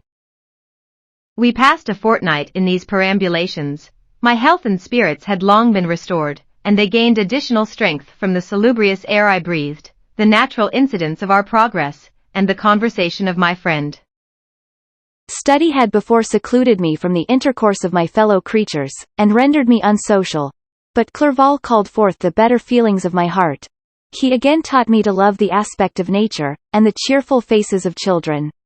Excellent friend! How sincerely you did love me, and endeavor to elevate my mind until it was on a level with your own. A selfish pursuit had cramped and narrowed me, until your gentleness and affection warmed and opened my senses. I became the same happy creature who, a few years ago, loved and beloved by all, had no sorrow or care. When happy, inanimate nature had the power of bestowing on me the most delightful sensations. A serene sky and verdant fields filled me with ecstasy. The present season was indeed divine. The flowers of spring bloomed in the hedges, while those of summer were already in bud. I was undisturbed by thoughts which during the preceding year had pressed upon me, notwithstanding my endeavors to throw them off, with an invincible burden. Henry rejoiced in my gaiety, and sincerely sympathized in my feelings. He exerted himself to amuse me, while he expressed the sensations that filled his soul. The resources of his mind on this occasion were truly astonishing. His conversation was full of imagination, and very often, in imitation of the Persian and Arabic writers, he invented tales of wonderful fancy and passion. At other times he repeated my favorite poems, or drew me out into arguments, which he supported with great ingenuity. We returned to our college on a Sunday afternoon. The peasants were dancing, and everyone we met appeared gay and happy. My own spirits were high, and I bounded along with feelings of unbridled joy and hilarity. Chapter 7. On my return, I found the following letter from my father. My dear Victor, You have probably waited impatiently for a letter to fix the date of your return to us, and I was at first tempted to write only a few lines, merely mentioning the day on which I should expect you. But that would be a cruel kindness, and I dare not do it. What would be your surprise, my son, when you expected a happy and glad welcome, to behold, on the contrary, tears and wretchedness? And how, Victor, can I relate our misfortune? Absence cannot have rendered you callous to our joys and griefs, and how shall I inflict pain on my long-absent son? I wish to prepare you for the woeful news, but I know it is impossible. Even now your eye schemes over the page to seek the words which are to convey to you the horrible tidings. William is dead. That sweet child, whose smiles delighted and warmed my heart, who was so gentle, yet so gay. Victor, he is murdered. I will not attempt to console you, but will simply relate the circumstances of the transaction. Last Thursday, May 7th, I, my niece, and your 2 brothers, went to walk in Plainpalais. The evening was warm and serene, and we prolonged our walk farther than usual. It was already dusk before we thought of returning, and then we discovered that William and Ernest, who had gone on before, were not to be found. We accordingly rested on a seat until they should return. Presently Ernest came, and inquired if we had seen his brother. He said that he had been playing with him, that William had run away to hide himself, and that he vainly sought for him, and afterwards waited for a long time, but that he did not return.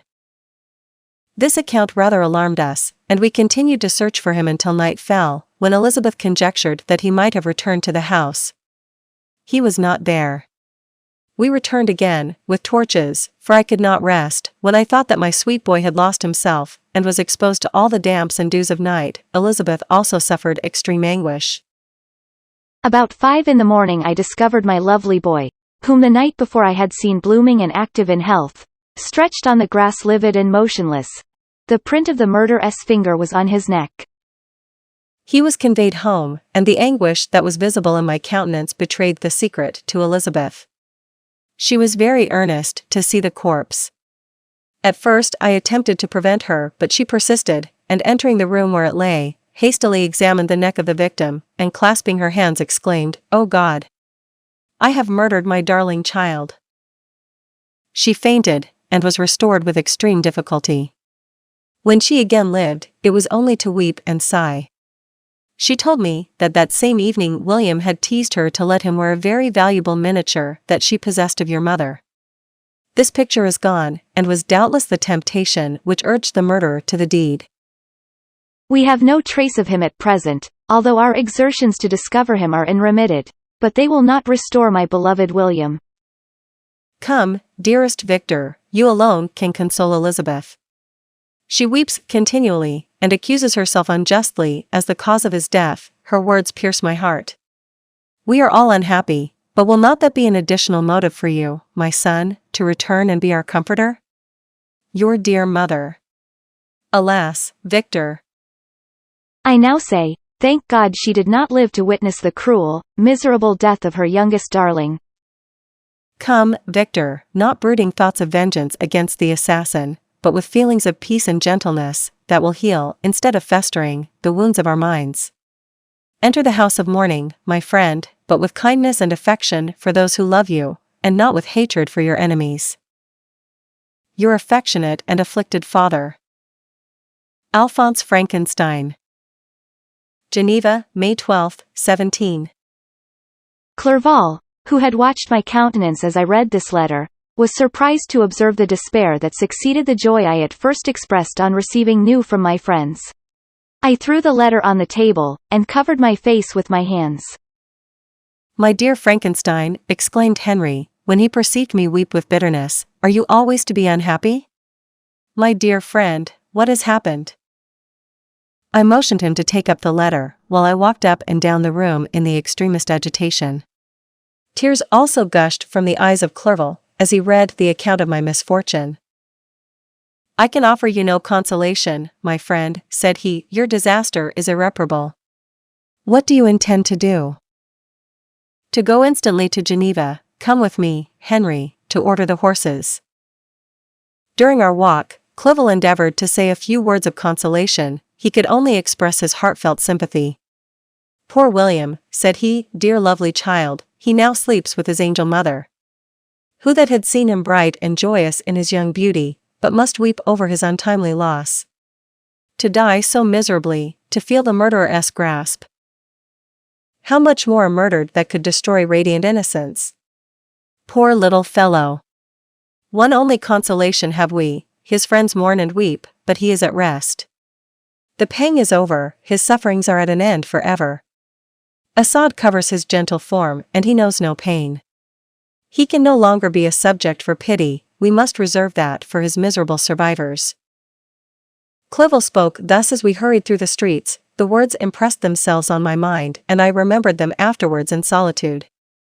But now, as soon as the horses arrived, I hurried into a cabriolet, and bade farewell to my friend. My journey was very melancholy. At first I wished to hurry on, for I longed to console and sympathize with my loved and sorrowing friends. But when I drew near my native town, I slackened my progress. I could hardly sustain the multitude of feelings that crowded into my mind. I passed through scenes familiar to my youth, but which I had not seen for nearly 6 years.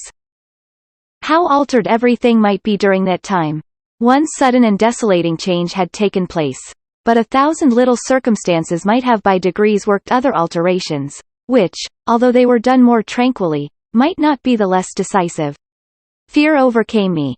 I dared no advance, dreading 1,000 nameless evils that made me tremble, although I was unable to define them. I remained 2 days at Lausanne, in this painful state of mind. I contemplated the lake, the waters were placid, all around was calm, and the snowy mountains, the palaces of nature, were not changed. By degrees the calm and heavenly scene restored me, and I continued my journey towards Geneva. The road ran by the side of the lake, which became narrower as I approached my native town. I discovered more distinctly the black sides of Jura, and the bright summit of Mont Blanc. I wept like a child. Dear mountains! My own beautiful lake! How do you welcome your wanderer? Your summits are clear, the sky and lake are blue and placid. Is this to prognosticate peace, or to mock at my unhappiness? I fear, my friend, that I shall render myself tedious by dwelling on these preliminary circumstances, but they were days of comparative happiness, and I think of them with pleasure. My country, my beloved country! Who but a native can tell the delight I took in again beholding thy streams, thy mountains, and, more than all, thy lovely lake? Yet, as I drew nearer home, grief and fear again overcame me. Night also closed around, and when I could hardly see the dark mountains, I felt still more gloomily. The picture appeared a vast and dim scene of evil, and I foresaw obscurely that I was destined to become the most wretched of human beings. Alas! I prophesied truly, and failed only in one single circumstance, that in all the misery I imagined and dreaded, I did not conceive the 100th part of the anguish I was destined to endure. It was completely dark when I arrived in the environs of Geneva. The gates of the town were already shut, and I was obliged to pass the night at Setran, a village at the distance of half a league from the city. The sky was serene, and, as I was unable to rest, I resolved to visit the spot where my poor William had been murdered. As I could not pass through the town, I was obliged to cross the lake in a boat to arrive at Plainpalais. During this short voyage I saw the lightning playing on the summit of Mont Blanc in the most beautiful figures. The storm appeared to approach rapidly, and, on landing, I ascended a low hill, that I might observe its progress. It advanced, the heavens were clouded, and I soon felt the rain coming slowly in large drops, but its violence quickly increased. I quitted my seat and walked on, although the darkness and storm increased every minute, and the thunder burst with a terrific crash over my head. It was echoed from Salive, the Jura, and the Alps of Savoy. Vivid flashes of lightning dazzled my eyes, illuminating the lake, making it appear like a vast sheet of fire. Then for an instant everything seemed of a pitchy darkness, until the eye recovered itself from the preceding flash. The storm, as is often the case in Switzerland, appeared at once in various parts of the heavens. The most violent storm hung exactly north of the town, over the part of the lake which lies between the promontory of Belrive and the village of Copet. Another storm enlightened Jura with faint flashes, and another darkened and sometimes disclosed the Mole, a peaked mountain to the east of the lake. While I watched the tempest, so beautiful yet terrific, I wandered on with a hasty step. This noble war in the sky elevated my spirits. I clasped my hands, and exclaimed aloud, "William, dear angel! This is thy funeral, this thy dirge." As I said these words, I perceived in the gloom a figure which stole from behind a clump of trees near me. I stood fixed, gazing intently. I could not be mistaken. A flash of lightning illuminated the object, and discovered its shape plainly to me, its gigantic stature, and the deformity of its aspect more hideous than belongs to humanity, instantly informed me that it was the wretch, the filthy Damon, to whom I had given life. What did he there? Could he be, I shuddered at the conception, the murderer of my brother? No sooner did that idea cross my imagination, than I became convinced of its truth. My teeth chattered, and I was forced to lean against a tree for support. The figure passed me quickly, and I lost it in the gloom. Nothing in human shape could have destroyed the fair child. He was the murderer. I could not doubt it. The mere presence of the idea was an irresistible proof of the fact. I thought of pursuing the devil, but it would have been in vain, for another flash discovered him to me hanging among the rocks of the nearly perpendicular ascent of Mont Salive, a hill that bounds Plainpalais on the south. He soon reached the summit, and disappeared. I remained motionless. The thunder ceased, but the rain still continued, and the scene was enveloped in an impenetrable darkness. I revolved in my mind the events which I had until now sought to forget, the whole train of my progress toward the creation, the appearance of the works of my own hands at my bedside, its departure. 2 years had now nearly elapsed since the night on which he first received life, and was this his first crime? Alas! I had turned loose into the world a depraved wretch, whose delight was in carnage and misery. Had he not murdered my brother? No one can conceive the anguish I suffered during the remainder of the night, which I spent, cold and wet, in the open air. But I did not feel the inconvenience of the weather. My imagination was busy in scenes of evil and despair. I considered the being whom I had cast among mankind, and endowed with the will and power to effect purposes of horror, such as the deed which he had now done, merely in the light of my own vampire, my own spirit let loose from the grave, and forced to destroy all that was dear to me.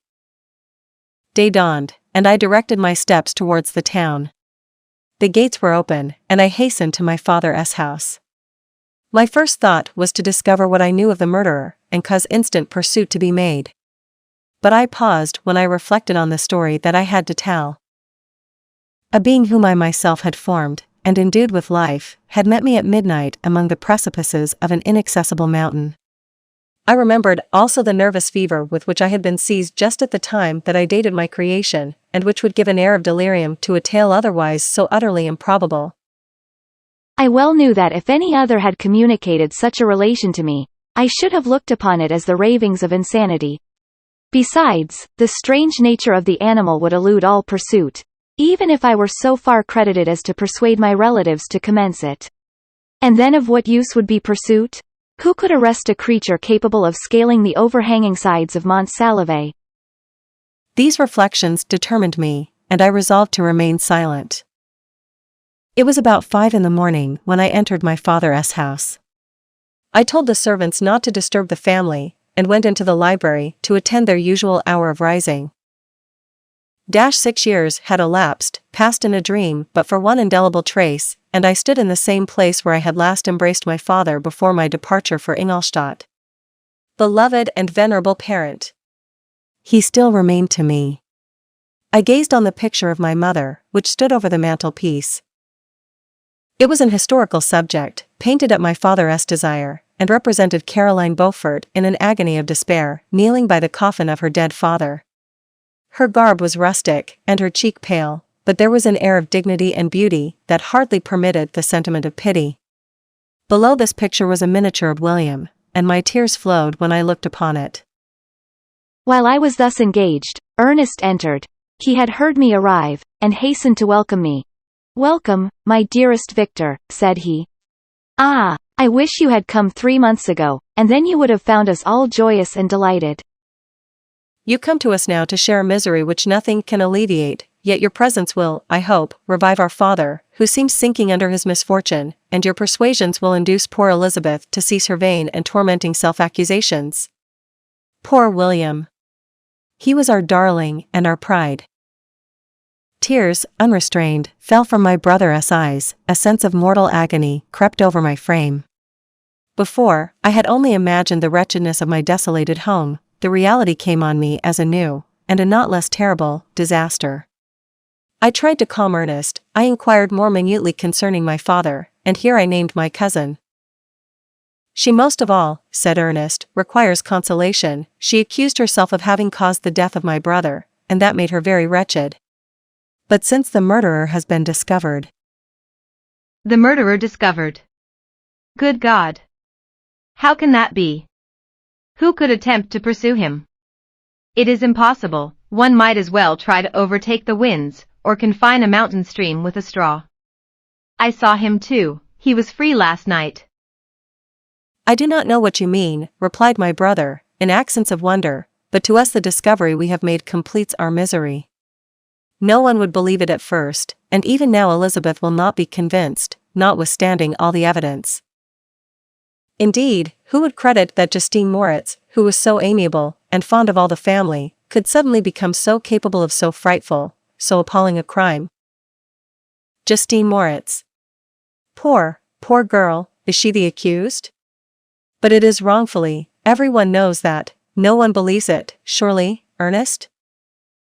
No one did at first, but several circumstances came out that have almost forced conviction upon us, and her own behavior has been so confused as to add to the evidence of facts await that, I fear, leaves no hope for doubt. But she will be tried today, and you will then hear all." He then related that, the morning on which the murder of poor William had been discovered, Justine had been taken ill, and confined to her bed for several days. During this interval, one of the servants, happening to examine the apparel she had worn on the night of the murder, had discovered in her pocket the picture of my mother, which had been judged to be the temptation of the murderer. The servant instantly showed it to one of the others, who, without saying a word to any of the family, went to a magistrate, and, upon their deposition, Justine was apprehended. On being charged with the fact, the poor girl confirmed the suspicion in a great measure by her extreme confusion of manner. This was a strange tale, but it did not shake my faith, and I replied earnestly, "You are all mistaken. I know the murderer. Justine, poor, good Justine, is innocent." At that instant, my father entered. I saw unhappiness deeply impressed on his countenance, but he endeavored to welcome me cheerfully, and, after we had exchanged our mournful greeting, would have introduced some other topic than that of our disaster, had not Ernest exclaimed, "Good God, Papa! Victor says that he knows who is the murderer of poor William." We do also, unfortunately, replied my father, for indeed I had rather have been forever ignorant than have discovered so much depravity and ungratitude in one I valued so highly. "My dear father, you are mistaken. Justine is innocent. If she is, God forbid that she should suffer as guilty. She is to be tried today, and I sincerely hope, that she will be acquitted." This speech calmed me.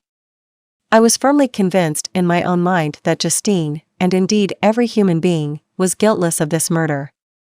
I had no fear, therefore, that any circumstantial evidence could be brought forward strong enough to convict her.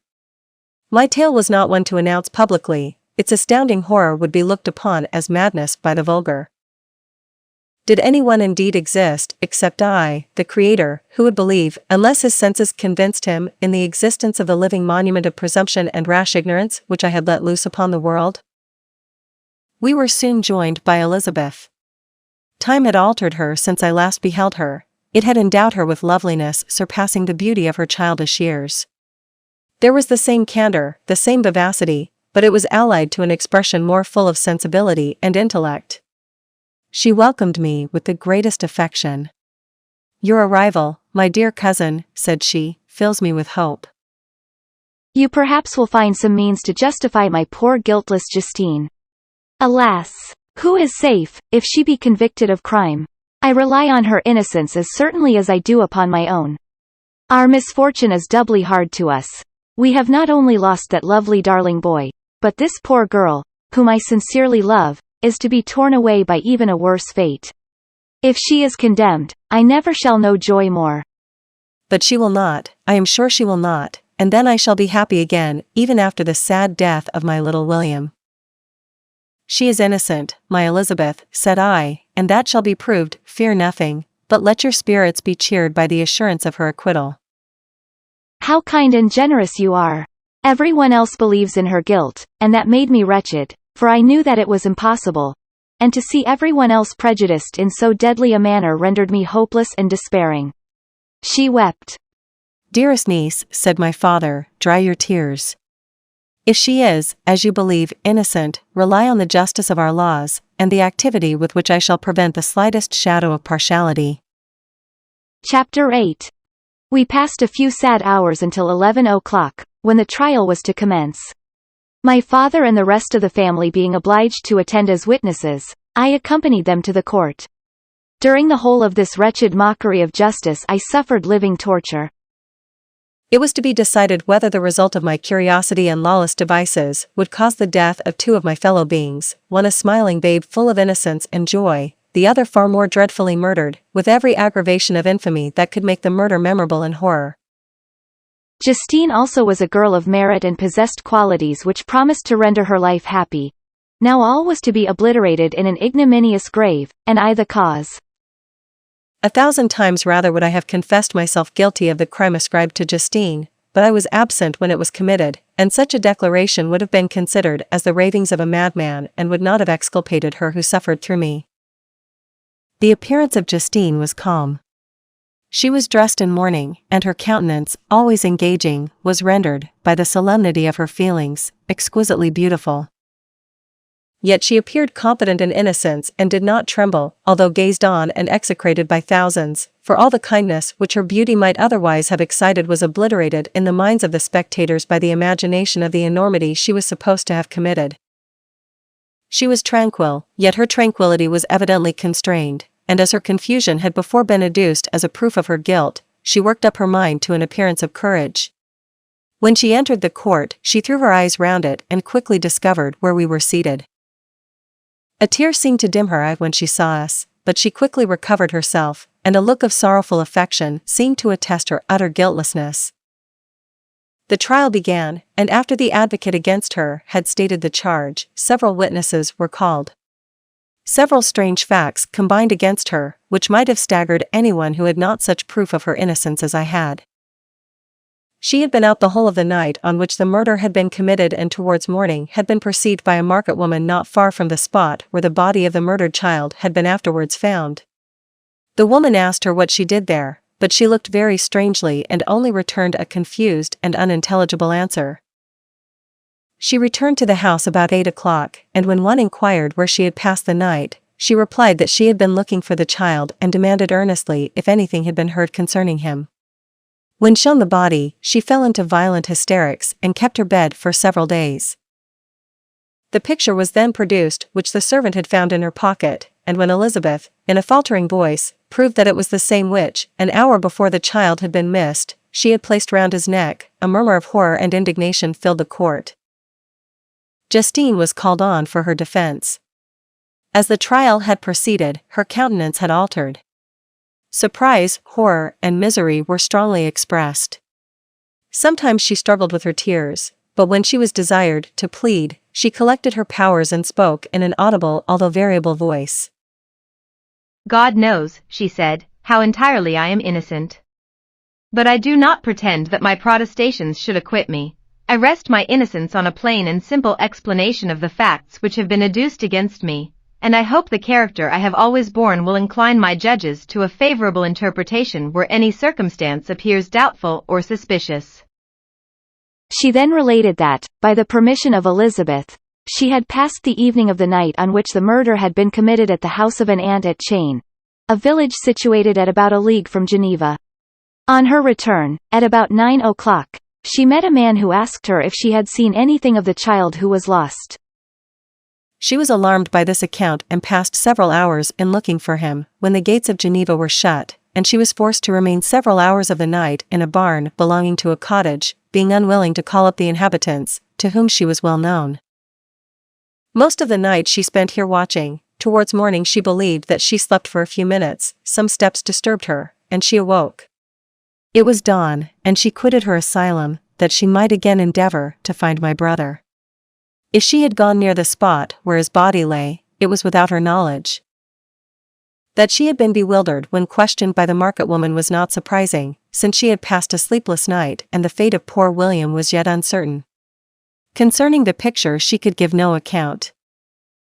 I know, continued the unhappy victim, how heavily and fatally this one circumstance weighs against me, but I have no power of explaining it, and when I have expressed my utter ignorance, I am only left to conjecture concerning the probabilities by which it might have been placed in my pocket. But here also I am checked. I believe that I have no enemy on earth, and none surely would have been so wicked as to destroy me wantonly. Did the murderer place it there? I know of no opportunity afforded him for so doing, or, if I had, why should he have stolen the jewel, to part with it again so soon? I commit my cause to the justice of my judges, yet I see no room for hope. I beg permission to have a few witnesses examined concerning my character, and if their testimony shall not overweigh my supposed guilt, I must be condemned, although I would pledge my salvation on my innocence. Several witnesses were called who had known her for many years, and they spoke well of her, but fear and hatred of the crime of which they supposed her guilty rendered them timorous and unwilling to come forward. Elizabeth saw even this last resource, her excellent dispositions and irreproachable conduct, about to fail the accused, when, although violently agitated, she desired permission to address the court.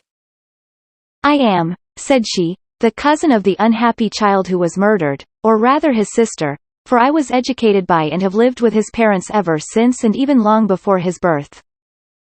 It may therefore be judged indecent in me to come forward on this occasion, but when I see a fellow creature about to perish through the cowardice of her pretended friends, I wish to be allowed to speak, that I may say what I know of her character. I am well acquainted with the accused. I have lived in the same house with her, at one time for 5 and at another for nearly 2 years. During all that period she appeared to me the most amiable and benevolent of human creatures. She nursed Madame Frankenstein, my aunt, in her last illness, with the greatest affection and care, and afterwards attended her own mother during a tedious illness, in a manner that excited the admiration of all who knew her, after which she again lived in my Uncle S. house, where she was beloved by all the family.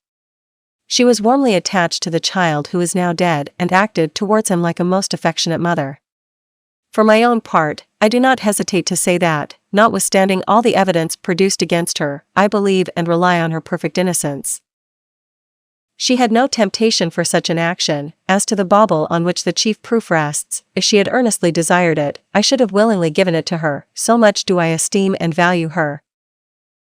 A murmur of approbation followed Elizabeth's simple and powerful appeal, but it was excited by her generous interference, and not in favor of poor Justine, on whom the public indignation was turned with renewed violence, charging her with the blackest ingratitude. She herself wept as Elizabeth spoke, but she did not answer. My own agitation and anguish was extreme during the whole trial. I believed in her innocence, I knew it. Could the daemon who had, I did not for a minute doubt, murdered my brother also in his hellish sport have betrayed the innocent to death and ignominy? I could not sustain the horror of my situation, and when I perceived that the popular voice and the countenances of the judges had already condemned my unhappy victim, I rushed out of the court in agony. The tortures of the accused did not equal mine, she was sustained by innocence, but the fangs of remorse tore my bosom and would not forego their hold. I passed a night of unmingled wretchedness. In the morning, I went to the court, my lips and throat were parched. I dared not ask the fatal question, but I was known, and the officer guessed the cause of my visit. The ballots had been thrown, they were all black, and Justine was condemned. I cannot pretend to describe what I then felt. I had before experienced sensations of horror, and I have endeavored to bestow upon them adequate expressions, but words cannot convey an idea of the heart-sickening despair that I then endured. The person to whom I addressed myself added that Justine had already confessed her guilt. That evidence, he observed, was hardly required in so glaring a case, but I am glad of it, and, indeed, none of our judges like to condemn a criminal upon circumstantial evidence, be it ever so decisive. This was strange and unexpected intelligence. What could it mean? Had my eyes deceived me? And was I really as mad as the whole world would believe me to be if I disclosed the object of my suspicions? I hastened to return home, and Elizabeth eagerly demanded the result. My cousin, replied I, it is decided as you may have expected. All judges had rather that 10 innocent should suffer than that one guilty should escape. But she has confessed. This was a dire blow to poor Elizabeth, who had relied with firmness upon Justine's innocence. Alas, said she. How shall I ever again believe in human goodness?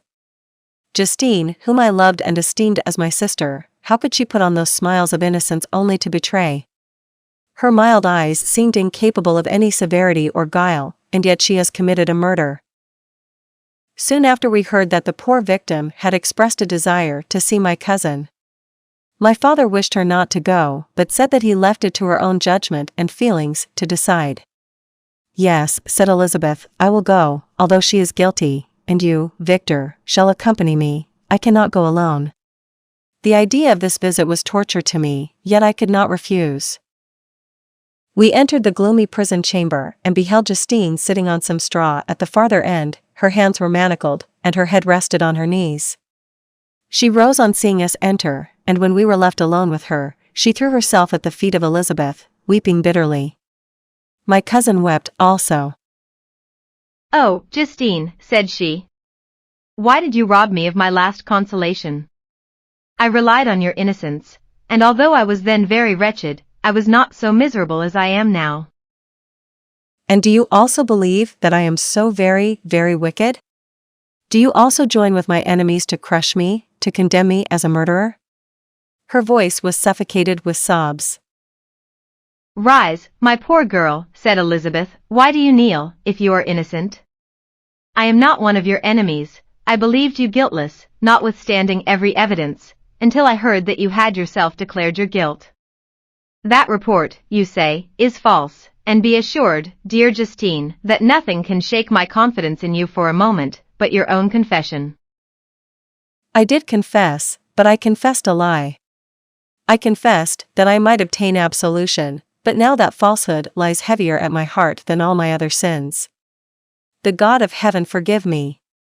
Ever since I was condemned, my confessor has besieged me, he threatened and menaced, until I almost began to think that I was the monster that he said I was. He threatened excommunication and hellfire in my last moments if I continued obdurate.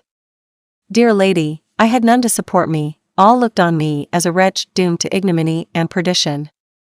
What could I do? In an evil hour I subscribed to a lie, and now only am I truly miserable. She paused, weeping, and then continued, I thought with horror, my sweet lady, that you should believe your Justine, whom your blessed aunt had so highly honored, and whom you loved, was a creature capable of a crime which none but the devil himself could have perpetrated. Dear William. Dearest blessed child.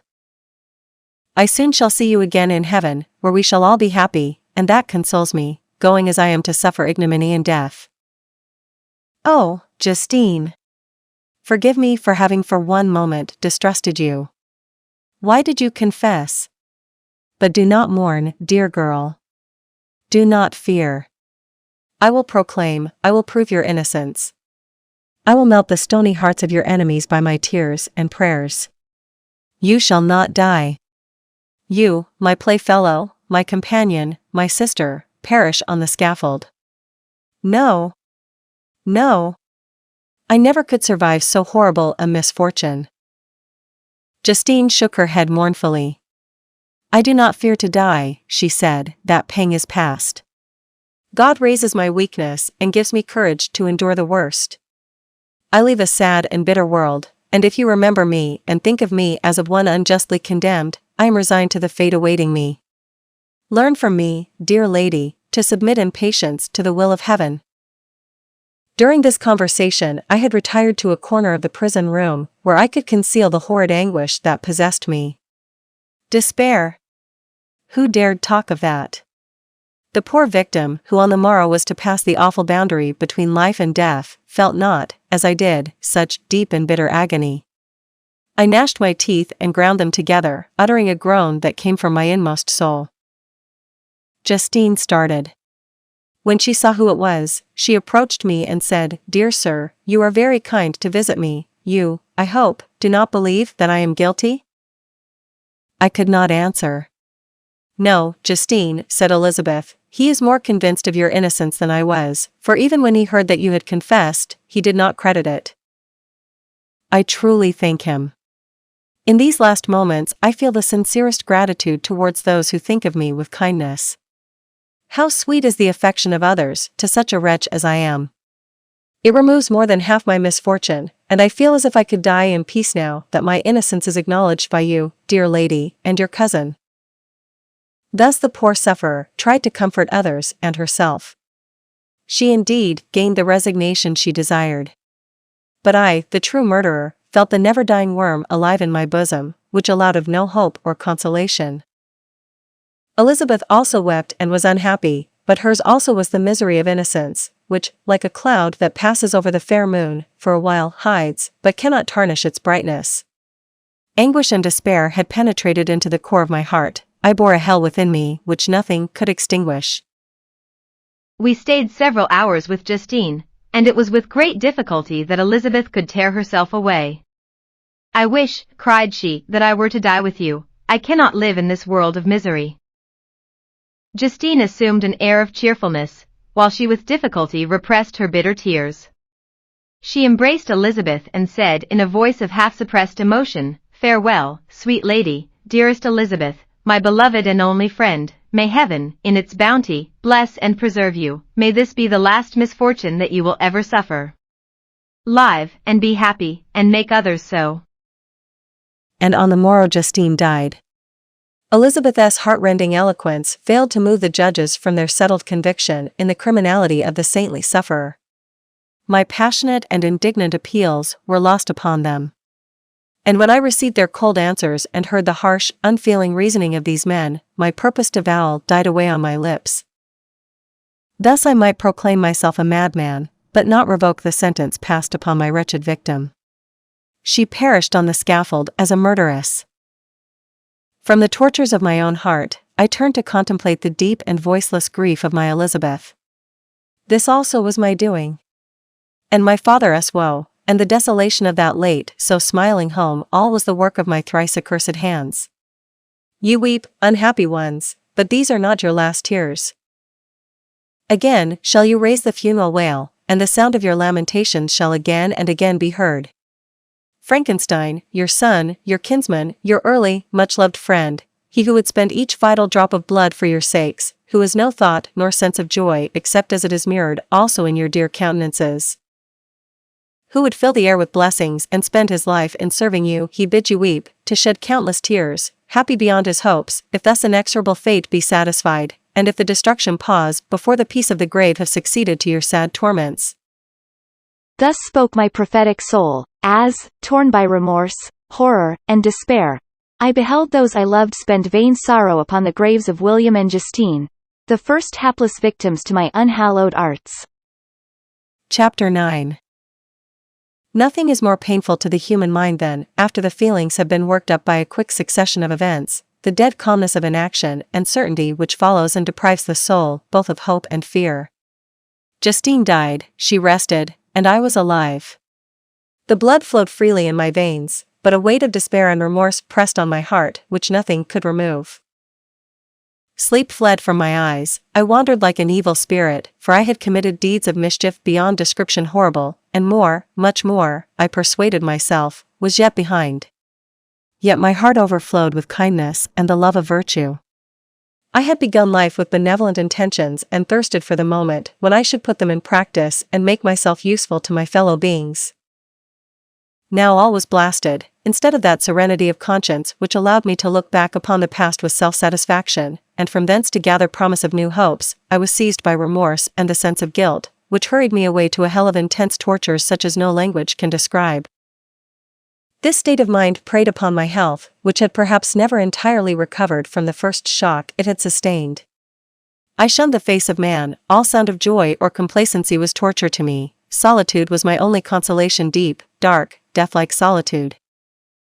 My father observed with pain the alteration perceptible in my disposition and habits and endeavored by arguments deduced from the feelings of his serene conscience and guiltless life to inspire me with fortitude and awaken in me the courage to dispel the dark cloud which brooded over me. "Do you think, Victor," said he, "that I do not suffer also? No one could love a child more than I loved your brother." Tears came into his eyes as he spoke. "But is it not a duty to the survivors that we should refrain from augmenting their unhappiness by an appearance of immoderate grief? It is also a duty owed to yourself, for excessive sorrow prevents improvement or enjoyment, or even the discharge of daily usefulness, without which no man is fit for society." This advice, although good, was totally inapplicable to my case. I should have been the first to hide my grief and console my friends if remorse had not mingled its bitterness, and terror its alarm, with my other sensations. Now I could only answer my father with a look of despair and endeavor to hide myself from his view. About this time we retired to our house at Bellerive. This change was particularly agreeable to me. The shutting of the gates regularly at 10 o'clock and the impossibility of remaining on the lake after that hour had rendered our residence within the walls of Geneva very irksome to me. I was now free. Often, after the rest of the family had retired for the night, I took the boat and passed many hours upon the water. Sometimes, with my sail set, I was carried by the wind, and sometimes, after rowing into the middle of the lake, I left the boat to pursue its own course and gave way to my own miserable reflections. I was often tempted, when all was at peace around me, and I the only unquiet thing that wandered restless in a scene so beautiful and heavenly, if I except some bat, or the frogs, whose harsh and interrupted croaking was heard only when I approached the shore. Often, I say, I was tempted to plunge into the silent lake, that the waters might close over me and my calamities forever. But I was restrained, when I thought of the heroic and suffering Elizabeth, whom I tenderly loved, and whose existence was bound up in mine. I thought also of my father and surviving brother. Should I by my base desertion leave them exposed and unprotected to the malice of the fiend whom I had let loose among them? At these moments I wept bitterly and wished that peace would revisit my mind, only that I might afford them consolation and happiness. But that could not be. Remorse extinguished every hope. I had been the author of unalterable evils, and I lived in daily fear lest the monster whom I had created should perpetrate some new wickedness. I had an obscure feeling that all was not over and that he would still commit some signal crime, which by its enormity should almost efface the recollection of the past. There was always scope for fear so long as anything I loved remained behind. My abhorrence of this fiend cannot be conceived. When I thought of him I gnashed my teeth, my eyes became inflamed, and I ardently wished to extinguish that life which I had so thoughtlessly bestowed. When I reflected on his crimes and malice, my hatred and revenge burst all bounds of moderation. I would have made a pilgrimage to the highest peak of the Andes, could I, when there, have precipitated him to their base. I wished to see him again, that I might wreak the utmost extent of abhorrence on his head and avenge the deaths of William and Justine. Our house was the house of mourning. My father's health was deeply shaken by the horror of the recent events. Elizabeth was sad and desponding. She no longer took delight in her ordinary occupations. All pleasure seemed to her sacrilege toward the dead, eternal woe and tears she then thought was the just tribute she should pay to innocence so blasted and destroyed. She was no longer that happy creature who in earlier youth wandered with me on the banks of the lake and talked with ecstasy of our future prospects. The first of those sorrows which are sent to wean us from the earth had visited her, and its dimming influence quenched her dearest smiles. When I reflect, my dear cousin, said she, on the miserable death of Justine Moritz, I no longer see the world and its works as they before appeared to me. Before, I looked upon the accounts of vice and injustice that I read in books or heard from others as tales of ancient days or imaginary evils. At least they were remote and more familiar to reason than to the imagination. But now misery has come home, and men appear to me as monsters thirsting for each other's blood. Yet I am certainly unjust.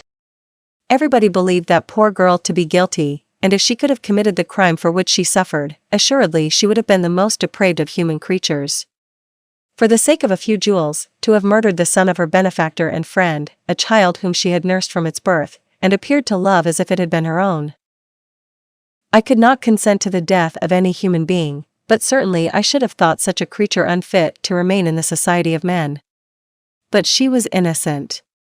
I know, I feel she was innocent. You are of the same opinion, and that confirms me. Alas! Victor, when falsehood can look so like the truth, who can assure themselves of certain happiness? I feel as if I were walking on the edge of a precipice, towards which thousands are crowding and endeavoring to plunge me into the abyss. William and Justine were assassinated, and the murderer escapes. He walks about the world free, and perhaps respected. But even if I were condemned to suffer on the scaffold for the same crimes, I would not change places with such a wretch. I listened to this discourse with the extremest agony. I, not in deed, but in effect, was the true murderer. Elizabeth read my anguish in my countenance, and kindly taking my hand, said, My dearest friend, you must calm yourself. These events have affected me, God knows how deeply, but I am not so wretched as you are. There is an expression of despair, and sometimes of revenge, in your countenance that makes me tremble. Dear Victor, banish these dark passions.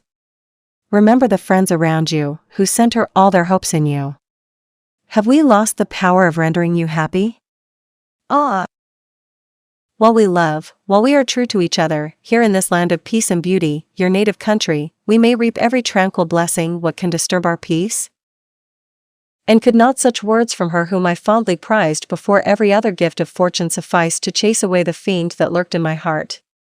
Even as she spoke I drew near to her, as if in terror, lest at that very moment the destroyer had been near to rob me of her.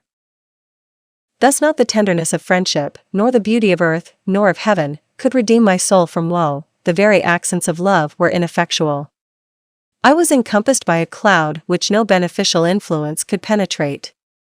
The wounded deer dragging its fainting limbs to some untrodden brake, there to gaze upon the arrow which had pierced it, and to die, was but a type of me.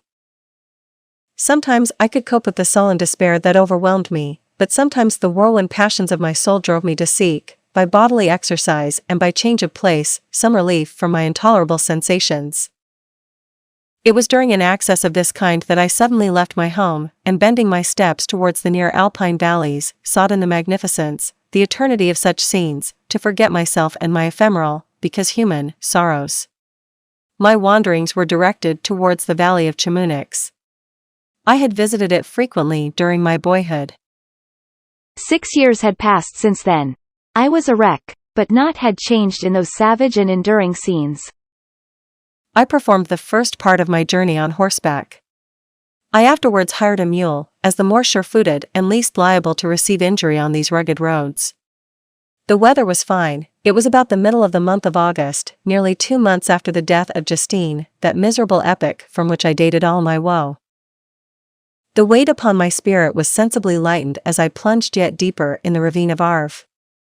The immense mountains and precipices that overhung me on every side, the sound of the river raging among the rocks, and the dashing of the waterfalls around spoke of a power mighty as omnipotence, and I ceased to fear or to bend before any being less almighty than that which had created and ruled the elements, here displayed in their most terrific guise. Still, as I ascended higher, the valley assumed a more magnificent and astonishing character.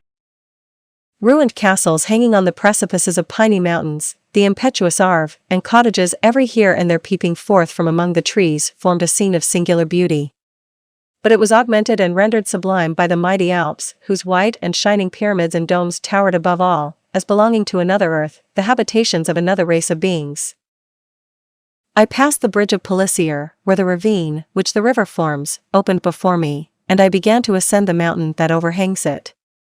Soon after, I entered the valley of Chamonix. This valley is more wonderful and sublime, but not so beautiful and picturesque as that of Servox, through which I had just passed. The high and snowy mountains were its immediate boundaries, but I saw no more ruined castles and fertile fields. Immense glaciers approached the road. I heard the rumbling thunder of the falling avalanche and marked the smoke of its passage.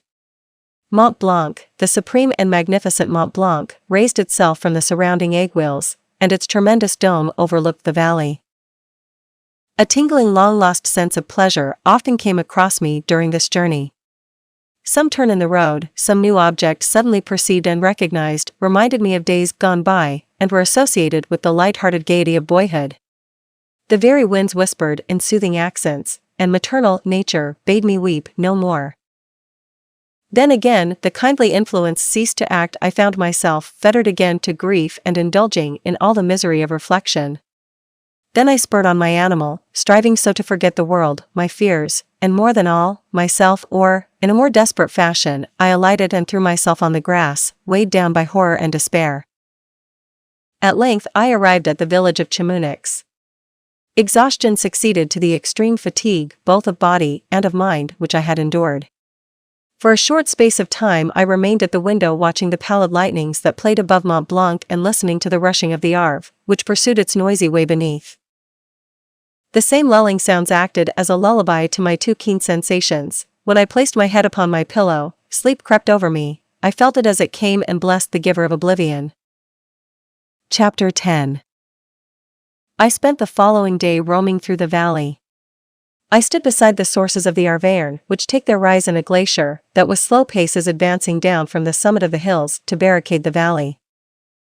The abrupt sides of vast mountains were before me, the icy wall of the glacier overhung me, a few shattered pines were scattered around, and the solemn silence of this glorious presence chamber of imperial nature was broken only by the brawling waves or the fall of some vast fragment, the thunder sound of the avalanche or the cracking, reverberated along the mountains, of the accumulated ice, which, through the silent working of immutable laws, was ever and anon rent and torn, as if it had been but a plaything in their hands.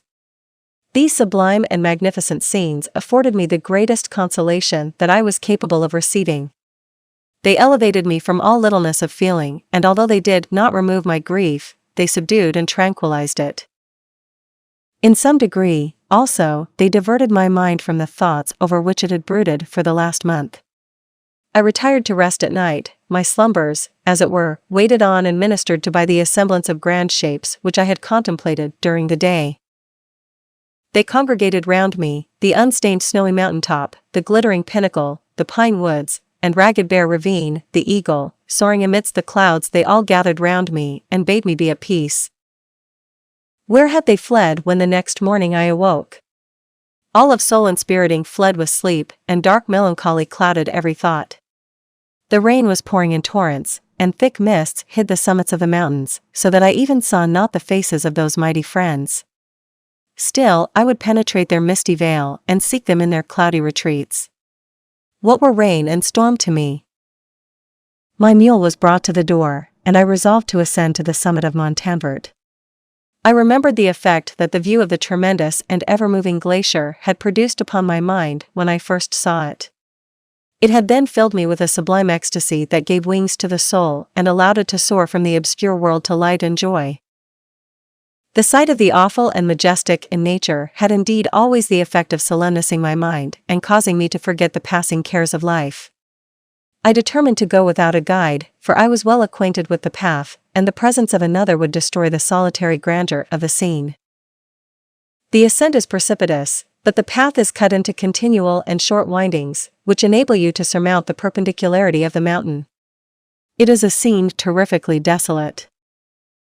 In 1,000 spots the traces of the winter avalanche may be perceived, where trees lie broken and strewed on the ground, some entirely destroyed, others bent, leaning upon the jutting rocks of the mountain or transversely upon other trees. The path, as you ascend higher, is intersected by ravines of snow, down which stones continually roll from above. One of them is particularly dangerous, as the slightest sound, such as even speaking in a loud voice, produces a concussion of air sufficient to draw destruction upon the head of the speaker.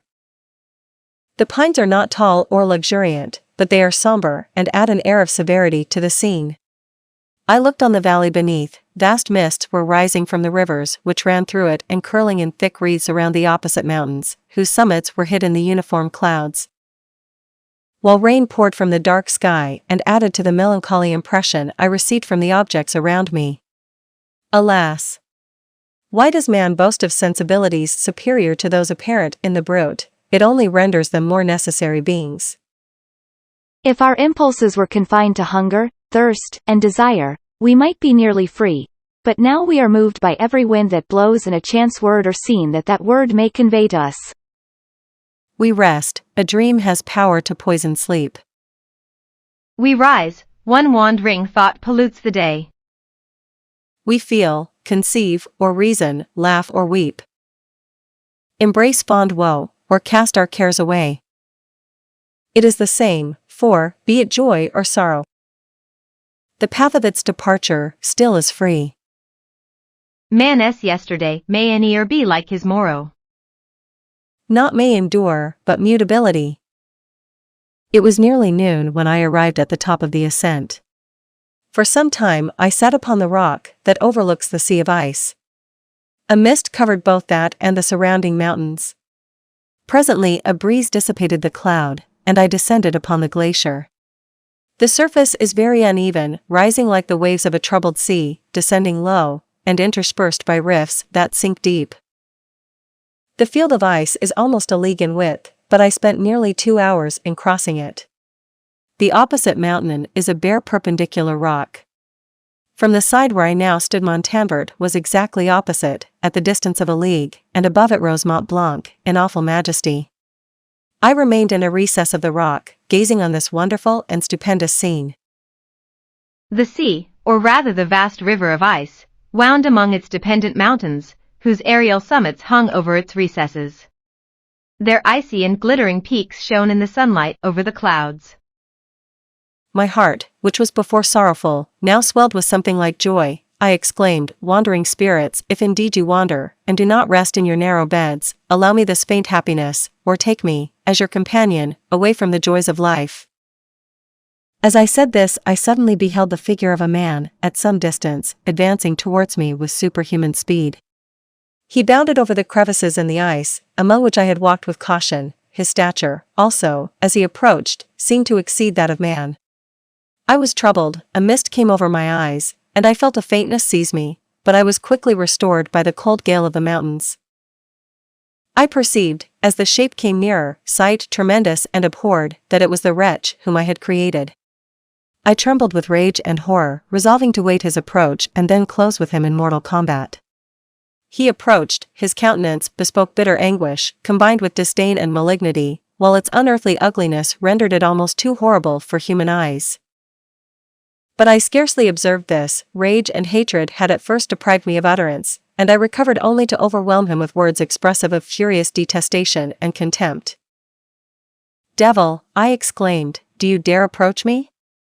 And do not you fear the fierce vengeance of my arm wreaked on your miserable head? Begone, vile insect! Or rather, stay, that I may trample you to dust. And, oh! that I could, with the extinction of your miserable existence, restore those victims whom you have so diabolically murdered." "I expected this reception," said the daemon. "All men hate the wretched. How, then, must I be hated, who am miserable, beyond all living things? Yet you, my creator, detest and spurn me, thy creature, to whom thou art bound by ties only dissoluble by the annihilation of one of us. You purpose to kill me. How dare you sport thus with life? Do your duty towards me, and I will do mine towards you and the rest of mankind. If you will comply with my conditions, I will leave them and you at peace, but if you refuse, I will glut the maw of death, until it be satiated with the blood of your remaining friends. Abhorred monster, fiend that thou art, the tortures of hell are too mild a vengeance for thy crimes. Wretched devil, you reproach me with your creation, come on, then, that I may extinguish the spark which I so negligently bestowed. My rage was without bounds. I sprang on him, impelled by all the feelings which can arm one being against the existence of another.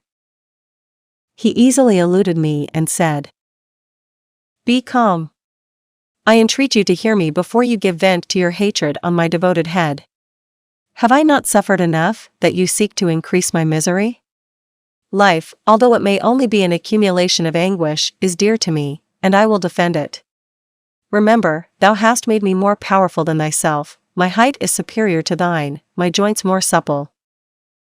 But I will not be tempted to set myself in opposition to thee.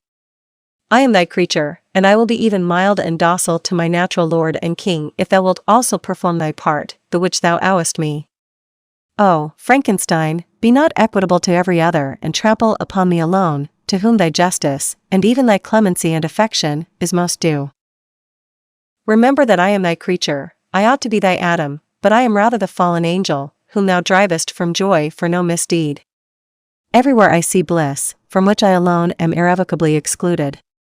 I was benevolent and good, misery made me a fiend. Make me happy, and I shall again be virtuous. Begone. I will not hear you. There can be no community between you and me, we are enemies. Begone, or let us try our strength in a fight, in which one must fall. How can I move thee? Will no entreaties cause thee to turn a favorable eye upon thy creature, who implores thy goodness and compassion?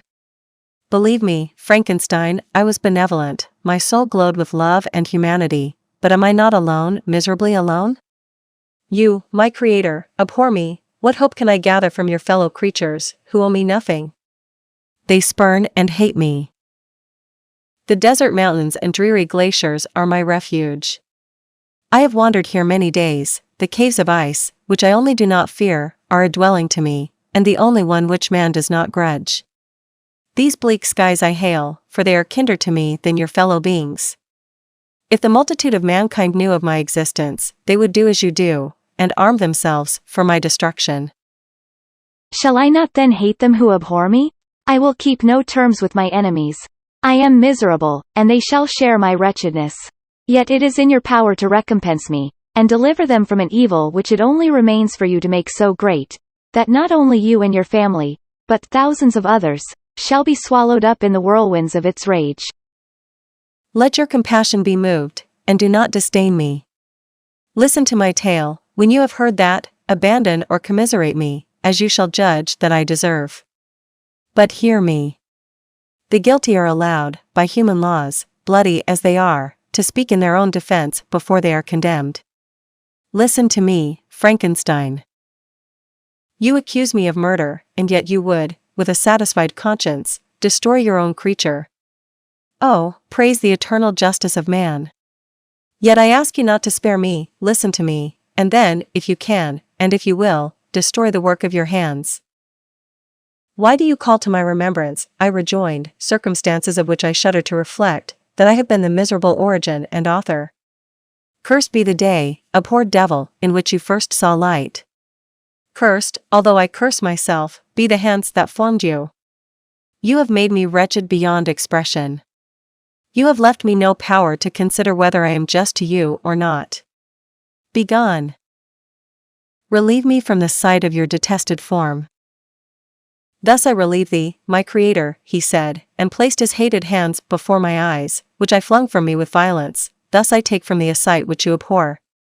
Still thou canst listen to me and grant me thy compassion. By the virtues that I once possessed, I demand this from you. Hear my tale, it is long and strange, and the temperature of this place is not fitting to your fine sensations. Come to the hut upon the mountain. The sun is yet high in the heavens. Before it descends to hide itself behind your snowy precipices and illuminate another world, you will have heard my story and can decide. On you it rests, whether I quit forever the neighborhood of man and lead a harmless life, or become the scourge of your fellow creatures and the author of your own speedy ruin. As he said this, he led the way across the ice. I followed. My heart was full, and I did not answer him, but as I proceeded, I weighed the various arguments that he had used and determined at least to listen to his tale. I was partly urged by curiosity, and compassion confirmed my resolution. I had hitherto supposed him to be the murderer of my brother, and I eagerly sought a confirmation or denial of this opinion. For the first time, also, I felt what the duties of a creator towards his creature were, and that I ought to render him happy before I complained of his wickedness. These motives urged me to comply with his demand. We crossed the ice, therefore, and ascended the opposite rock. The air was cold, and the rain again began to descend. We entered the hut, the fiend with an air of exultation, I with a heavy heart and depressed spirits. But I consented to listen, and seating myself by the fire which my odious companion had lighted, he thus began his tale.